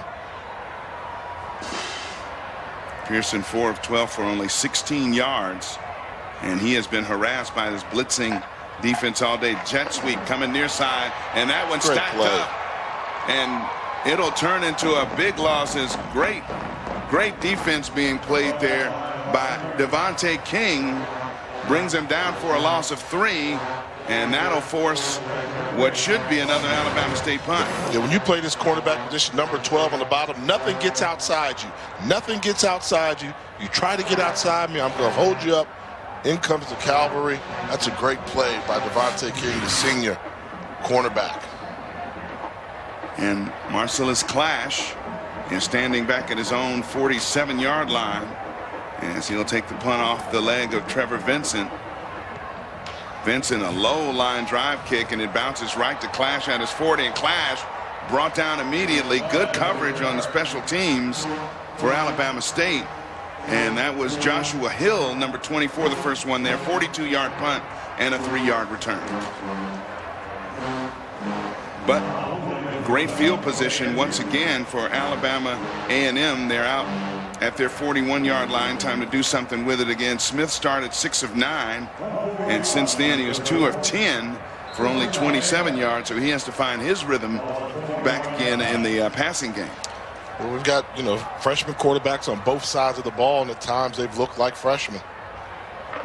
Coming off the near side and spun down to the ground is Walters once again. He was spun down by Jarkeith Ruffin after a pickup of 5. And I'm just starting to get the notion that they like Walters better. You know, when we talk to it, and you know, Coach Beatty, good guy, it's a tough one when you got a guy coming back, but when you lose your job to injury, no guarantee you will get it back. They said there are a lot of great things about Walters, said they're excited to have Bentley back, but right now this game is up for the grabs, and they seem to be leaning on Walters while Jordan Bentley's on the sideline with his helmet not even on. Walters exploded up the middle on that play, and what a saving tackle, because there was nobody else there. He's not brought down. I think he's still running and heading toward the end zone. So it'll force instead a 3rd and 1. And they have been really gashing him in the second half right here, right up the middle, off either guard position. 2 of 10 on 3rd downs for the Bulldogs of A&M. And Walters hopping off the left side through a lane, and he has enough to pick up a 1st down. Pulling guard. They brought Kirksey around once again, and Walters seems to have a good mesh with Kirksey, and they're able to pick up the 1st down. And we've got a stoppage on the field because we have an injured player down, and that is the pulling guard we've been talking so much about. Alvinte Kirksey, the senior out of Mobile, Alabama, Murphy High. Yep. He's one of the good guys that had an impact for him. They really need to get him back because he's done a great job all afternoon. Just the same play they've been doing, the pulling guard, coming around, meeting the linebackers in the hole. Guys are trying to avoid contact. He's been able to get that big body in space and clear the holes, and they've been doing it time and time again. And I think that's what's given them a spark offensively. And this was the last one, another big play. Those big offensive linemen, particularly interior linemen, center and guards, they love when they can get a clean shot on a linebacker in the hole. And Kirksey has played a pretty good football game today. And we're running down on the scoreboard clock, getting toward the end of the 3rd quarter. A lot more offense here in the Magic City Classic here in the 3rd quarter. Alabama State leading Alabama A&M 14-9. ESPN College Football is presented by McDonald's. Look, no offensive scores in the first half, but a couple of them in the third quarter just completed. Now we're here in the fourth. Alabama State holding on to a 14-9 lead, but A&M has the ball across midfield and trying to do something about this deficit. A&M 3-1 and SWAC conference play. A victory here in the Magic City Classic would set up a big showdown against Alcorn State next week. Flea flicker and a bad exchange there results in a bad flick back to the quarterback. And they're just happy to still have possession of the ball and live another down. Correct me if I'm wrong. Walters was starting to become an impact in this football game running it. And you're taught if there's a blitz coming, don't worry about the pitch. Eat it. You can eat it for a 1 or 2 yard gain. Instead, he tries to pitch it and a big loss. Loses 9 on that one. So it'll be 2nd and 19. And that kind of mistake that time could be a drive killer. And let's see if Alabama A&M has enough to recover. Got to dig in the playbook. 2nd and 19. And the play clock winding down. They appeared to get it off in time. Here's Dylan Smith trying to buy extra time, and down he goes. Boy, was he smacked. That time, the defensive end, Ricky Haley, number 44, gives him a loss of 7. So 2 plays. -16 when you're across midfield. And remember earlier, Haley tried to chase him down the line of scrimmage and he couldn't get him. Well, this time Haley tracks him down and gets him. I don't know if Smith actually saw Haley. I don't think he did until it was a little bit too late. He's looking downfield, which of course quarterbacks are taught to do, but he did not have any idea that Haley was that close to him and closed that quickly. So 3rd and 26, and it'll be 4th and more because he is sacked. A meeting at the quarterback. So they get across midfield and move impressively the other way. Haley once again making a play, getting some help as well. So it's a good series of plays, but not the way you want to start the fourth quarter if you're Alabama A&M. Loss of 9, 7, and 6 in consecutive plays after first down at the 48-yard line of Alabama State. That's old school. That's what the defensive end say. We're going to have a meeting at the quarterback. I'll meet you there. 4th and 32 on the punt. Nick Carden going to be kicking it deep to Palmer Graham. And Palmer Graham forced to go backwards on this one, catches it over the shoulder. And he did not outkick his coverage as Graham forced out of bounds at the 25-yard line. 45-yard punt, not much on a return, and it looks like Graham is injured on the near side of the field.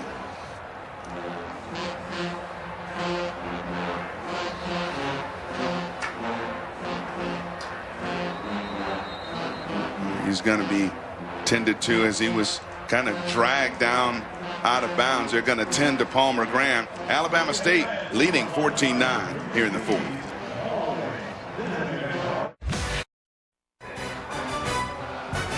ESPN College Football is presented by McDonald's. I'm loving it. Look at the Birmingham Civil Rights Institute. And James Spady and his Alabama A&M team toured that, along with some other activities yesterday. And again, this is a big, big weekend for everybody involved here in the Birmingham area for Magic City Classic Week. People descending on this great town from all over.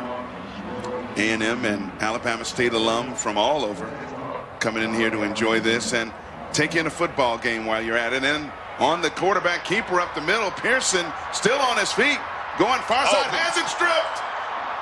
It's still loose, and I think it's going to remain Alabama State ball. Zach Oglesby was the one who came from behind and punched it out. And I think it got out of bounds before anybody from A&M could recover it. Pick up a 15 by Pearson on the keeper.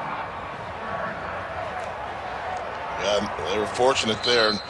Pretty good decision where in between hold on to the ball as a quarterback. He goes up front trying to get that extra yards. Doesn't switch the ball. Oglesby, number 47, with the nice strip tackle, but fortunately Alabama State was able to recover the ball.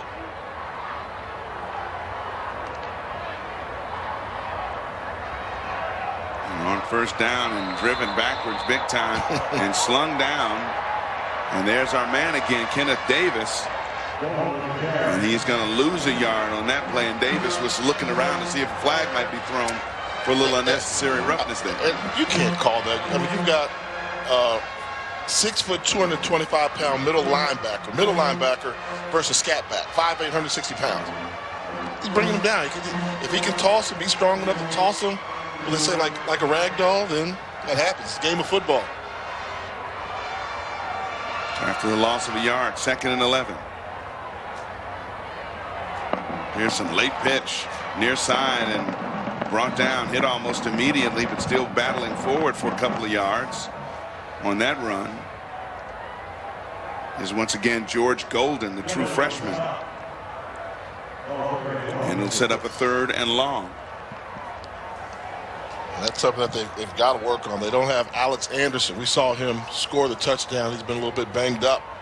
So now you've got 2 freshmen in the backfield. One a true freshman, the other a redshirt freshman in Pearson, versus these sophisticated blitzes from the Alabama A&M Bulldog defense. Corner blitz coming. Pearson looking to get rid of it, but overshoots his man by a lot. And he had to get rid of that in a hurry, as Amari Holloway was the one who finally navigated his way into the face of the quarterback and created enough trouble to make him throw it maybe a little earlier than he wanted to. Yeah, and that was surprising that they brought that corner blitz from the left side, because normally when you've got a left-handed quarterback, you bring the blitz from the right, so you think you don't see it.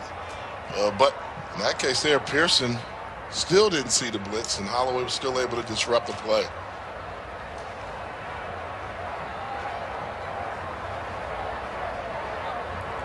State with their first pass attempt this half. Marcelise Clash is back deep to receive the punt. It's a high wobbler, gonna bounce inside the 20 and get a nice roll for Alabama State. Pin Alabama A&M back into its own territory at the 13-yard line where it's spotted. We'll be back.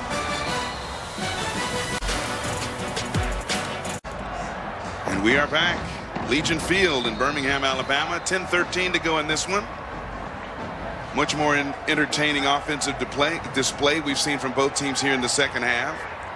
And this is the keeper from Dillon.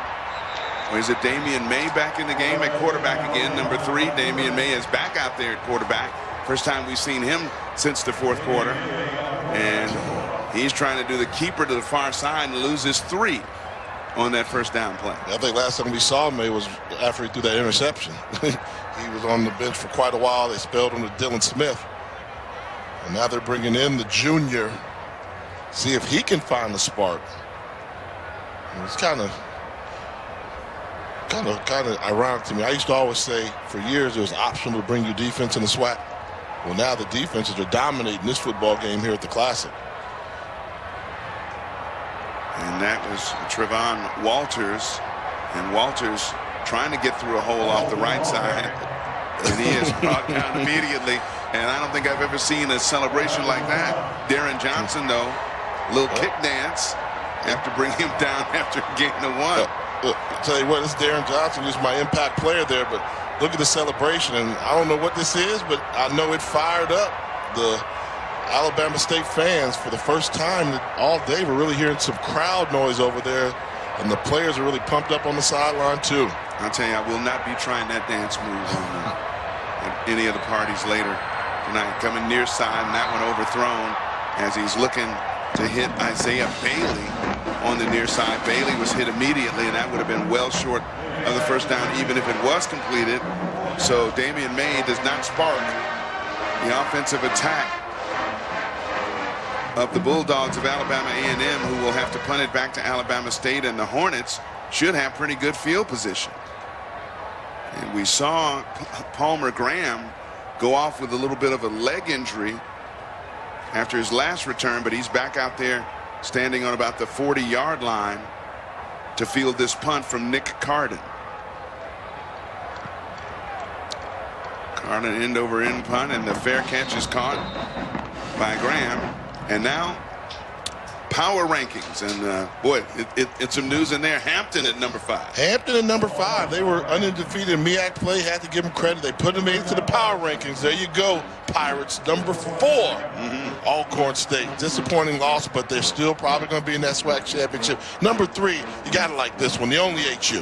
The only HU, Howard University. Impressive victory today down in South Carolina State. And 2-1 have been the same. You know who they are, Eric. That's Grambling and A&T. Been like that for quite a while now. A&T's number 1, but the only HU. And you see his Twitter handle right there. So all the fans, don't forget the bubble.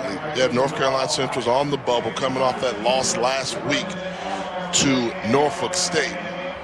And Alex Anderson coming off the near side, cutting it back, picks up good yardage, and he'll be spotted about 1.5 yards or so short of the first down, but a good play on first down, good run by Anderson to get Alabama State moving to try to add to their 6-point lead. And you see he's out right away, though. You know, gave you a little burst. We saw him get banged up. He wants to be out there, but at this point, you got more games left this season. I don't know how much help he can give this team on one leg.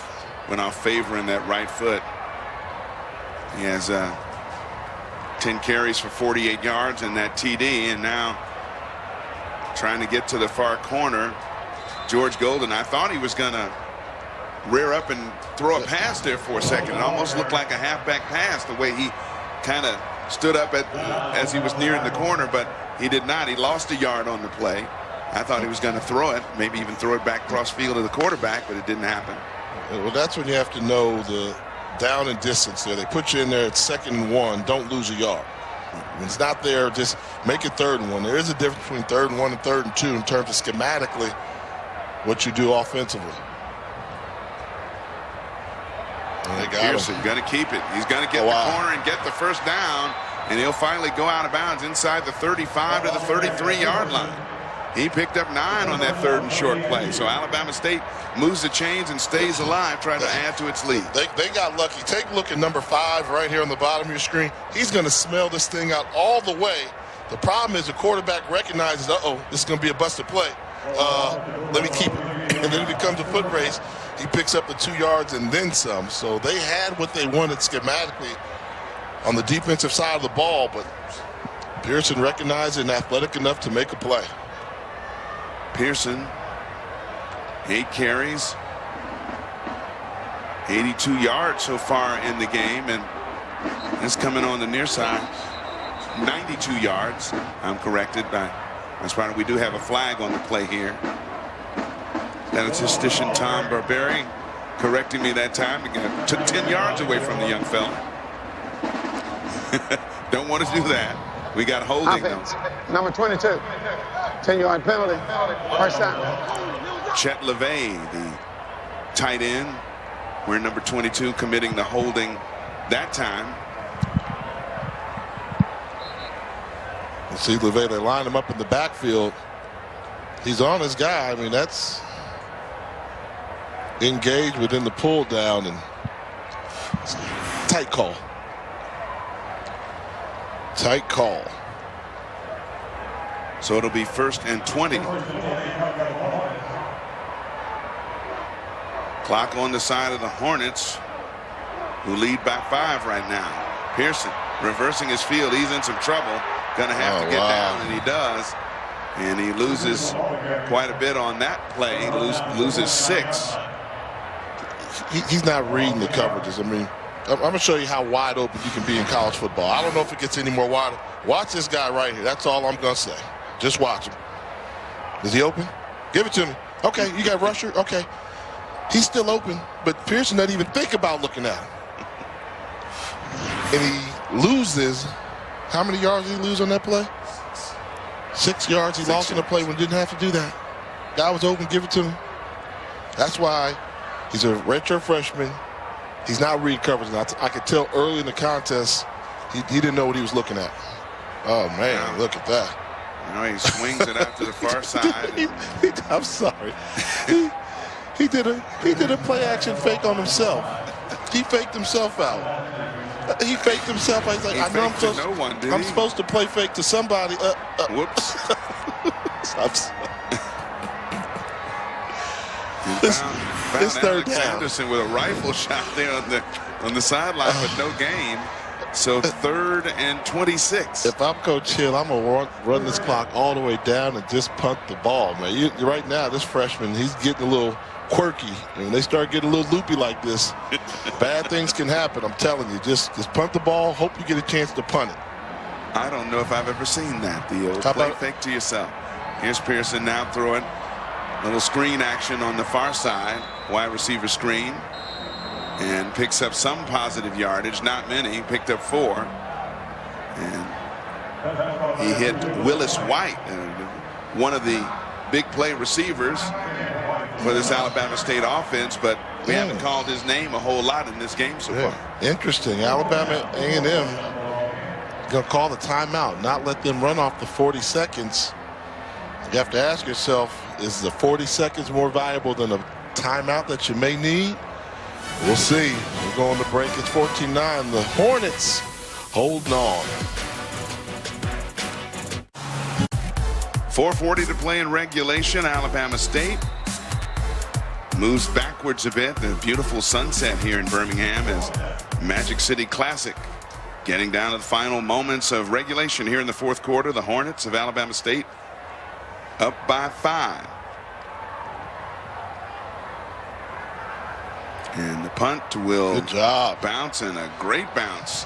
Will roll dead at the 4-yard line. Great bounce on that one. And Alabama A&M, after the 41-yard punt, has a very long field. It's a one-possession game. We'll be back.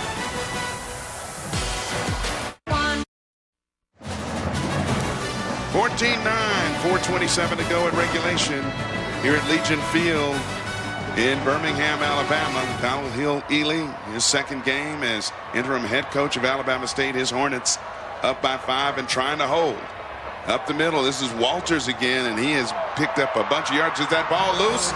It is, or maybe they're calling him down by contact. They call it a fumble. Alabama State has it.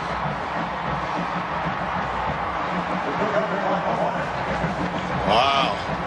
And now, that timeout that they used on that punt, if this holds up, they'll take a look at it. But if it holds up, they're really going to regret only having 2 timeouts compared to 3. If it holds up, it would be A&M's 2nd turnover of the game. One more look at it. Let's see. This is Walters trying to run out of the pile. Well, stripped out before he goes down. Look at that. Good play by the defense. That was an alert tackle on the strip. Trayon Garnett, number 8 in there, and they started to bend Walters' body in some awkward ways there, and I think finally toward the end, as he was about to hit the ground, they snatched that ball out. Yeah. The body awkward bend there. Awkward bend going down, and leg was kind of straight. You know, I guess the only thing you can look for was the knee down at all, but I thought they held him up. Yeah, that knee doesn't touch. Ball's knee out. on the ground there, but it was bending awkwardly. You know what? Hornets, they swarmed. And that was a swarm tackle. And everybody was involved, from the D-line to the linebackers to the secondary. And a big play that they needed at a big time there to take any momentum away. It's being reviewed, of course. But you or I didn't see anything on the field that would overturn that fumble. Yeah, that should be a quick one now with just 4:18 to go. The ruling on the film of a fumble is confirmed. First down, Alabama State. So I think now, looking at the clock, you tell your running backs, hold on to the ball with 2 arms on the ball at all times. We're going to eat some clock. We're going to try and get into the end zone, which will clinch this thing pretty much, you would think. But look at what they've done today. Yeah, big defensive day for Alabama State. 5 tackles for loss, a couple sacks, 4 quarterback hits, and that key fumble recovery along with the pick 6 on the interception return. And remember, this A&M team had allowed only 11 sacks, first in the SWAC coming into this one. So Alabama State has come up big on the defensive side of the football. And now 1st and goal for Alabama State, who could pretty much put it away with a touchdown here. They're up by 5. Right up the middle, and not much there at all. No gain. Alex Anderson on the carry. And they're going to milk the clock for everything it's worth. A&M with a couple timeouts to go. And again, that big one they used with 4:40 to play. A&M will get the football back at some point during this football game, you would think, but how much will they be down by and how much clock will be left? You have to think if they get a nice stop on this play, now you call the timeout after this play if your defense can make another quick stop.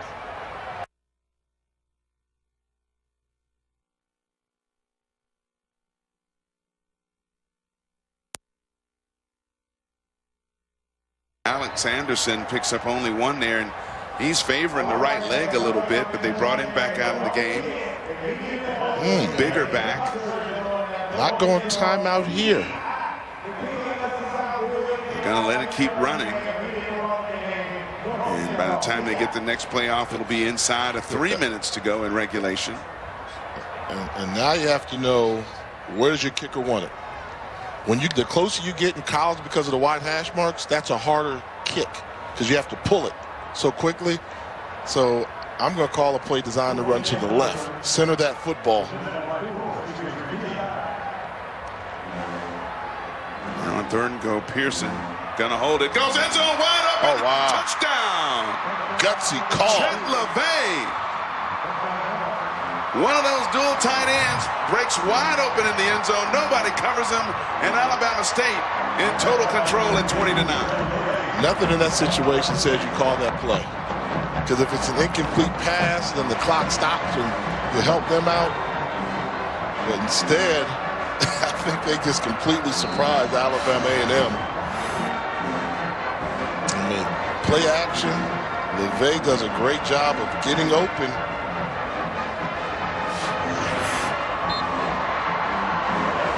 And the extra point is good. So after the big turnover on the fumble, Alabama State takes advantage. And the Hornets, under interim coach Donald Ely, up 21-9 with 2:41 to go. And maybe the bragging rights will go back to the Hornets in the 2017 edition of the Magic City Classic.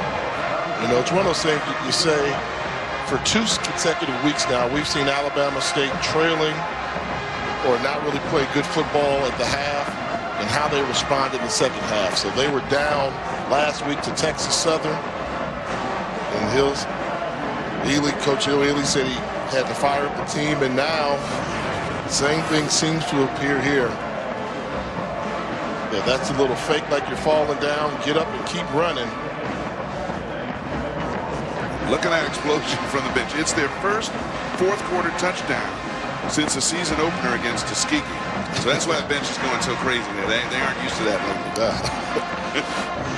You had to bring up Tuskegee. you know they lost that game. Yeah.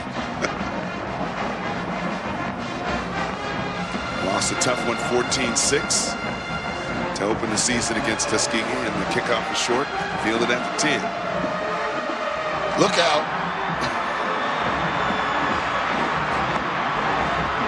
Clash gets down inside the 30 to the 26-yard line as he had quite a lane on the other side. 64 yards. Marcellus Clash almost took it to the house, and just like that, if they can score quickly, they'll still be in this one. Don't celebrate too fast if you're Alabama State. I mean, huge hold on special teams, untouched. Very fortunate that the Hornet tacklers had the angle. Nobody touched him until he got inside the 30-yard line. So you got to be aggressive here and maybe try to get on the scoreboard with a touchdown as soon as possible. You're down by 11, so it's a 2-possession game. You need a touchdown and a 2-point conversion, and then a field goal if you get the ball back on an onside kick. But it's possible. And look at the backfield for Alabama A&M. Damian May, and now Jordan Bentley comes back into the football game. He's open. Going end zone, and almost a one-handed catch by his intended receiver, Isaiah Bailey, who was definitely interfered with when that one was in the air. So they went right away to the end zone as May was looking for Bailey. Bailey was being covered by Karan Ramsey back there in the end zone.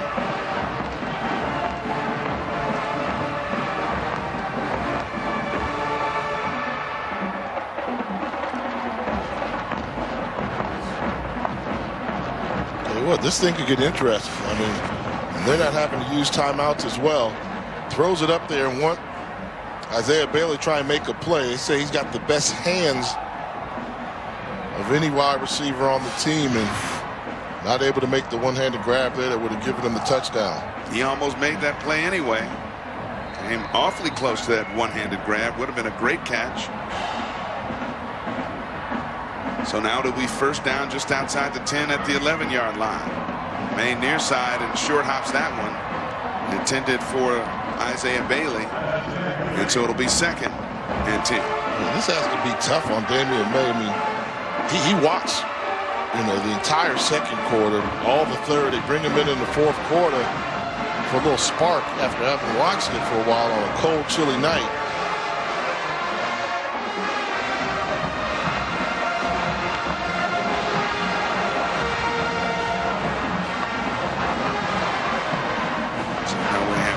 Probably a band. The Alabama State band is playing while A&M has the ball. Up at the line of scrimmage. Both bands, please refrain from playing while the teams are at the line of scrimmage. Thank you. Yep. The band's playing, trying to get their particular crowds riled up, but the teams at the line of scrimmage got to stop so everyone can hear. So second and 10 from the 11. A&M needs a touchdown and in a hurry. Here's May. Flag down. And he comes near side. It is incomplete. We have a flag that looks like it'll be offside against Alabama State here. Offsides. Defense. Number 57. 5-yard penalty. Second down. Devin Santana was the one who was offside on that play. So they'll replay second down. Shorter field, shorter distance to the goal line at the 6. They need to make a play defensively to one, either make them use a timeout or eat up some clock.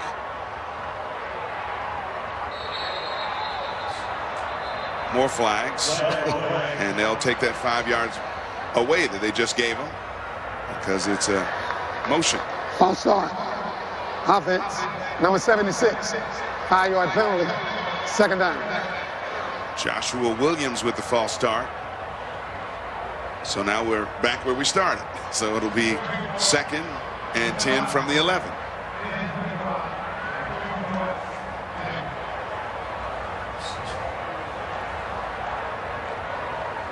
It has been interesting, to say the least, here in Birmingham tonight, from the weather to the first half where offenses did virtually nothing, to a second half where we've seen some exciting plays back and forth between both these teams, these rivals that meet every year here for Magic City Classic Weekend here at Legion Field in Birmingham, Alabama. On second down, May going end zone, and that one way over everybody's head. Now the play was looking for Octavius Miles on the far side again. I mean, how difficult is it? You were a quarterback to sit there and watch in cold weather for a while and then to be brought on to ignite the passing attack. Must be a tough order. Yeah, not easy, but right now they just really want him to make the right decision with the football. And that just hasn't been there. They're asking him to come in and throw. The guy hasn't really been a good passer for you all game. Damian May 0 for 6 with an interception. How far? Has his receiver this time, And that time he hit Is he short of the first? Bailey, I think, will be marked a little short of the first down. And that's going to hurt because the clock is going to tick. He was tackled inbounds, and it's 4th down. You got to get a good play call. And Coach Spady is upset. I think he's upset with the spot. At least they push him back to the 2, so he's a full yard short of the first down here. Yeah, and that one hurts a little bit because, one, you lose the timeout. So even if you get the score and you get the ball back, you're only going to have one timeout to try and move down the field. But I think it's the right call calling the timeout because it all starts with, if you don't get this first down, this game is over. Let's take a look at it one more time for the spot. Trying to spin away. I think it's pretty good. I think it's pretty accurate, yeah. Ball's on the 2-yard line. I mean, Bailey almost spun out of that for a touchdown.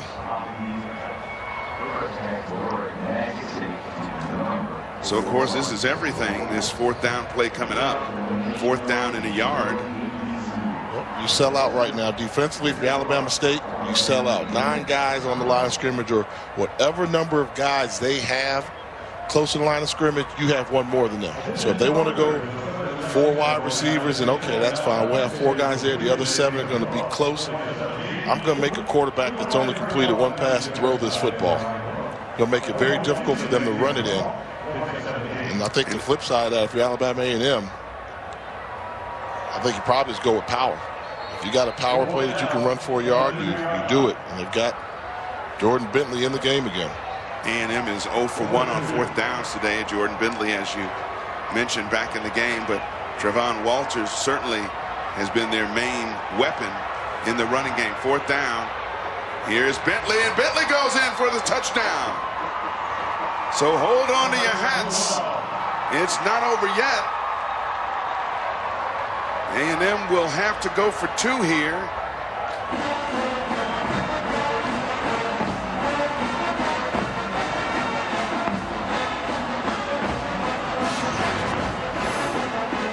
Same one, 53. Here comes Kirksey.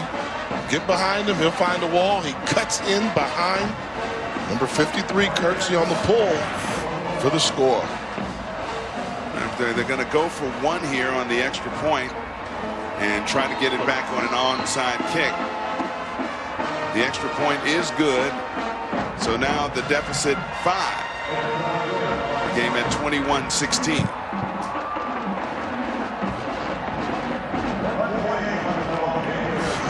The play of the game that's really helped them out. 53, the pulling right guard, Alvinte Kirksey. Follow him, and there's some yards to be gotten. Alabama State really struggled with that play. It's a basic play. It's pulling the guard from the strong side to the weak side. He's doing a good job getting around there at 6'2", 300-pound right guard, senior from Mobile, Alabama. So touchdown, their first points since they got a Octavius Miles 3-yard run back in the 3rd quarter. Now 21-16.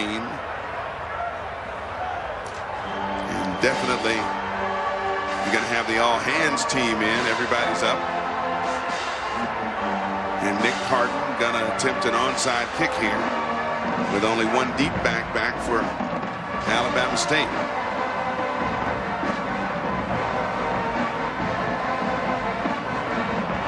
Here's the onside kick, and what a play. Well, the ball's still loose. A&M's got it. I was about to say, what a play by Alabama State. We do have a flag down, however, on the play. Probably offsides.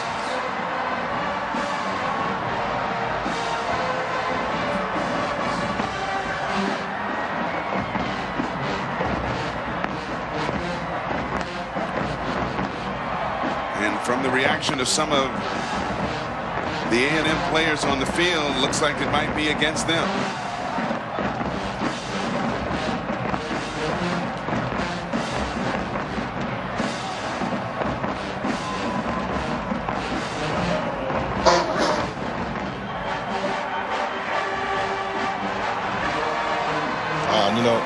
play. Wallace Corporal, who you thought made a great play, did what you're not supposed to do. Don't try to be a hero. He's a true freshman. He tried to jump and catch it in the air. Now we don't hear our referee once again, but illegal procedure was the signal against A&M.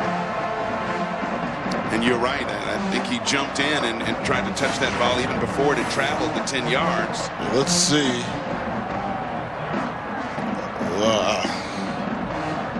I'd like to see that one more time, but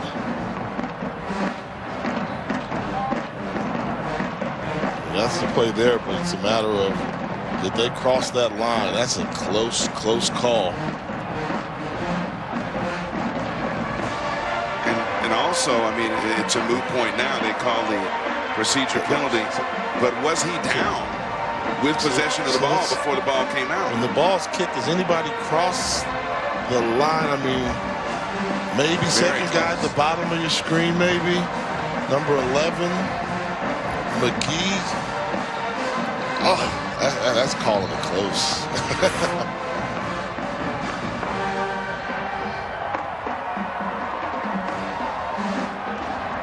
So again, because of the penalty, he doesn't have to kick it 15 yards now. The same rule applies. It's got to travel at least 10.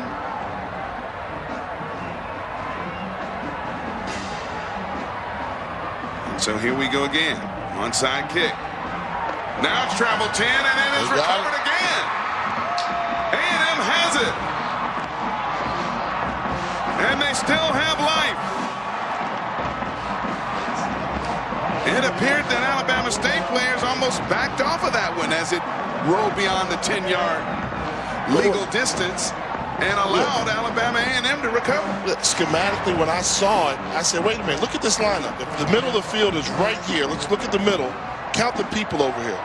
1, 2, 3, 4. There's 1, 2, 3, 4 there in a deep man. That's a balanced formation. A&M told you where they were kicking the ball to. So that's just, I think that's a mental error they had. They said we're coming back to the right side.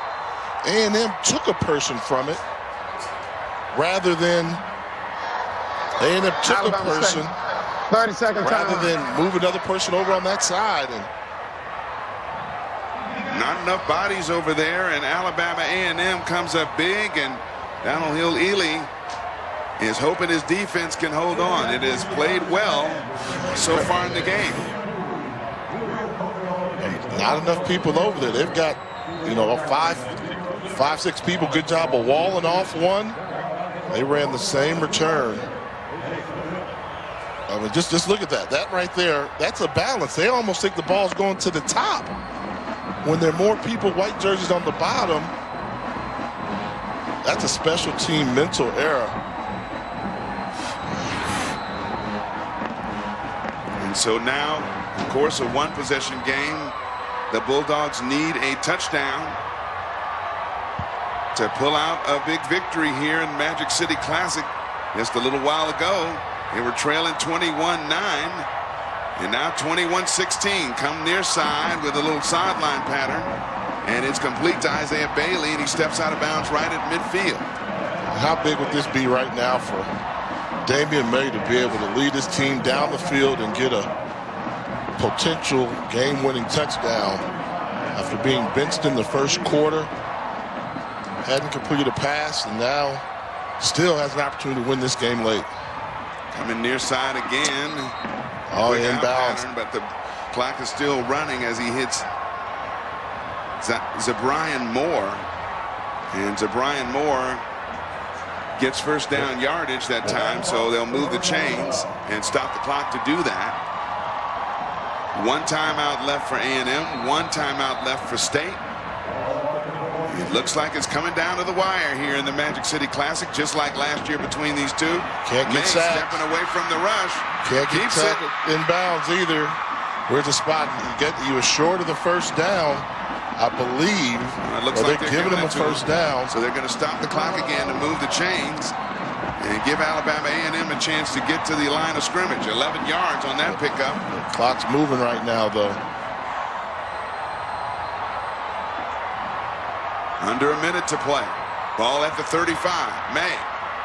Going long. Man breaking open, but that one thrown out of bounds.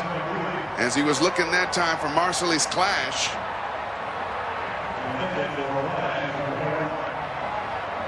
And that went incomplete. He was covered by Karan Ramsey over there on the far side.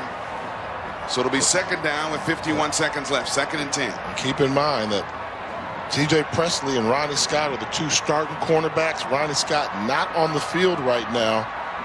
They've got Robert Easterwood in the game, backup cornerback.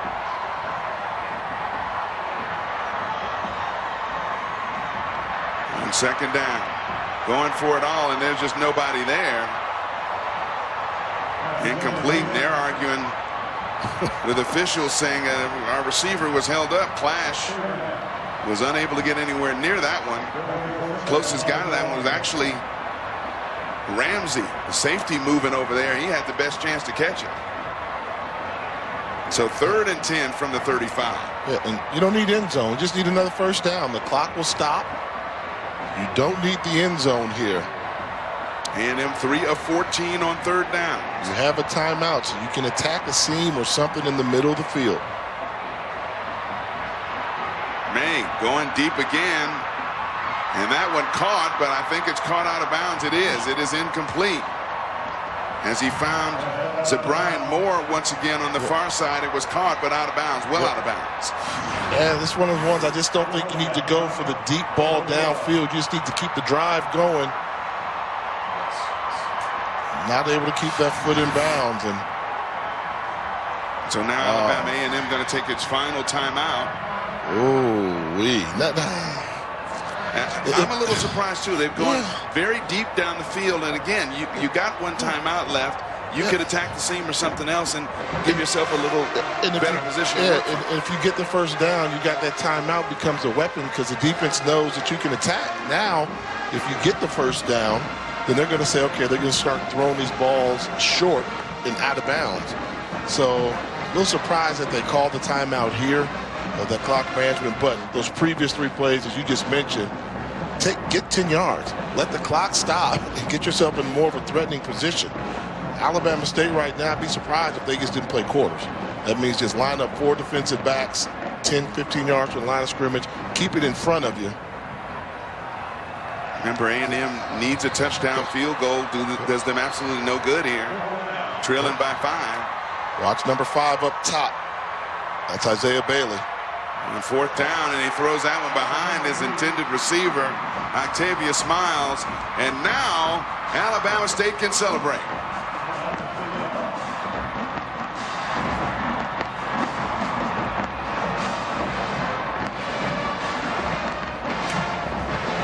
That's always a classic. And the team that you always expect to win, for some reason down here, doesn't always win.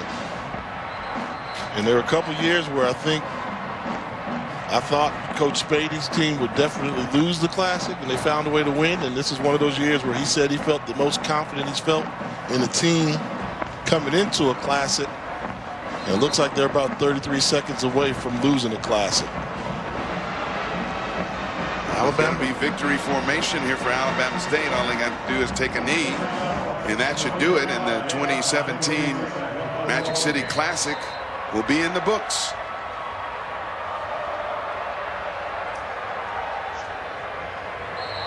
And that knee is taken. Alabama A&M with no timeouts, and that should get it done. Yeah, they didn't reset the clock, but he has more than enough time. And Coach Hill, 2 straight victories. 2 straight victories since becoming the interim head coach, replacing the fired Brian Jenkins. His team finds a way to get it done. Get a return for a touchdown, a key turnover, put him in great shape in the 4th quarter to pad the lead a little bit, and even through some mistakes, allowed a long return on the kickoff, and they hold on and get this Magic City Classic victory 21-16 over Alabama A&M. And of course A&M wanted to win this one, maybe set up a big showdown against Alcorn next week. not to be necessarily, but they still want to go in there and play Alcorn tough and maybe get an upset and still make some noise in the Eastern Division of the SWAC. Oh yeah, if they can beat Alcorn, that'll shake them some things up. There'll be 2 losses there, and you see Quentin Ross, the newly appointed president of Alabama State. And as presidents, they love when you win classics. All presidents like getting the trophy presentation in the middle of the field in front of all the alum in the big stage like that. But what do you say? 2 straight victories for Alabama State. They trying to turn this thing around?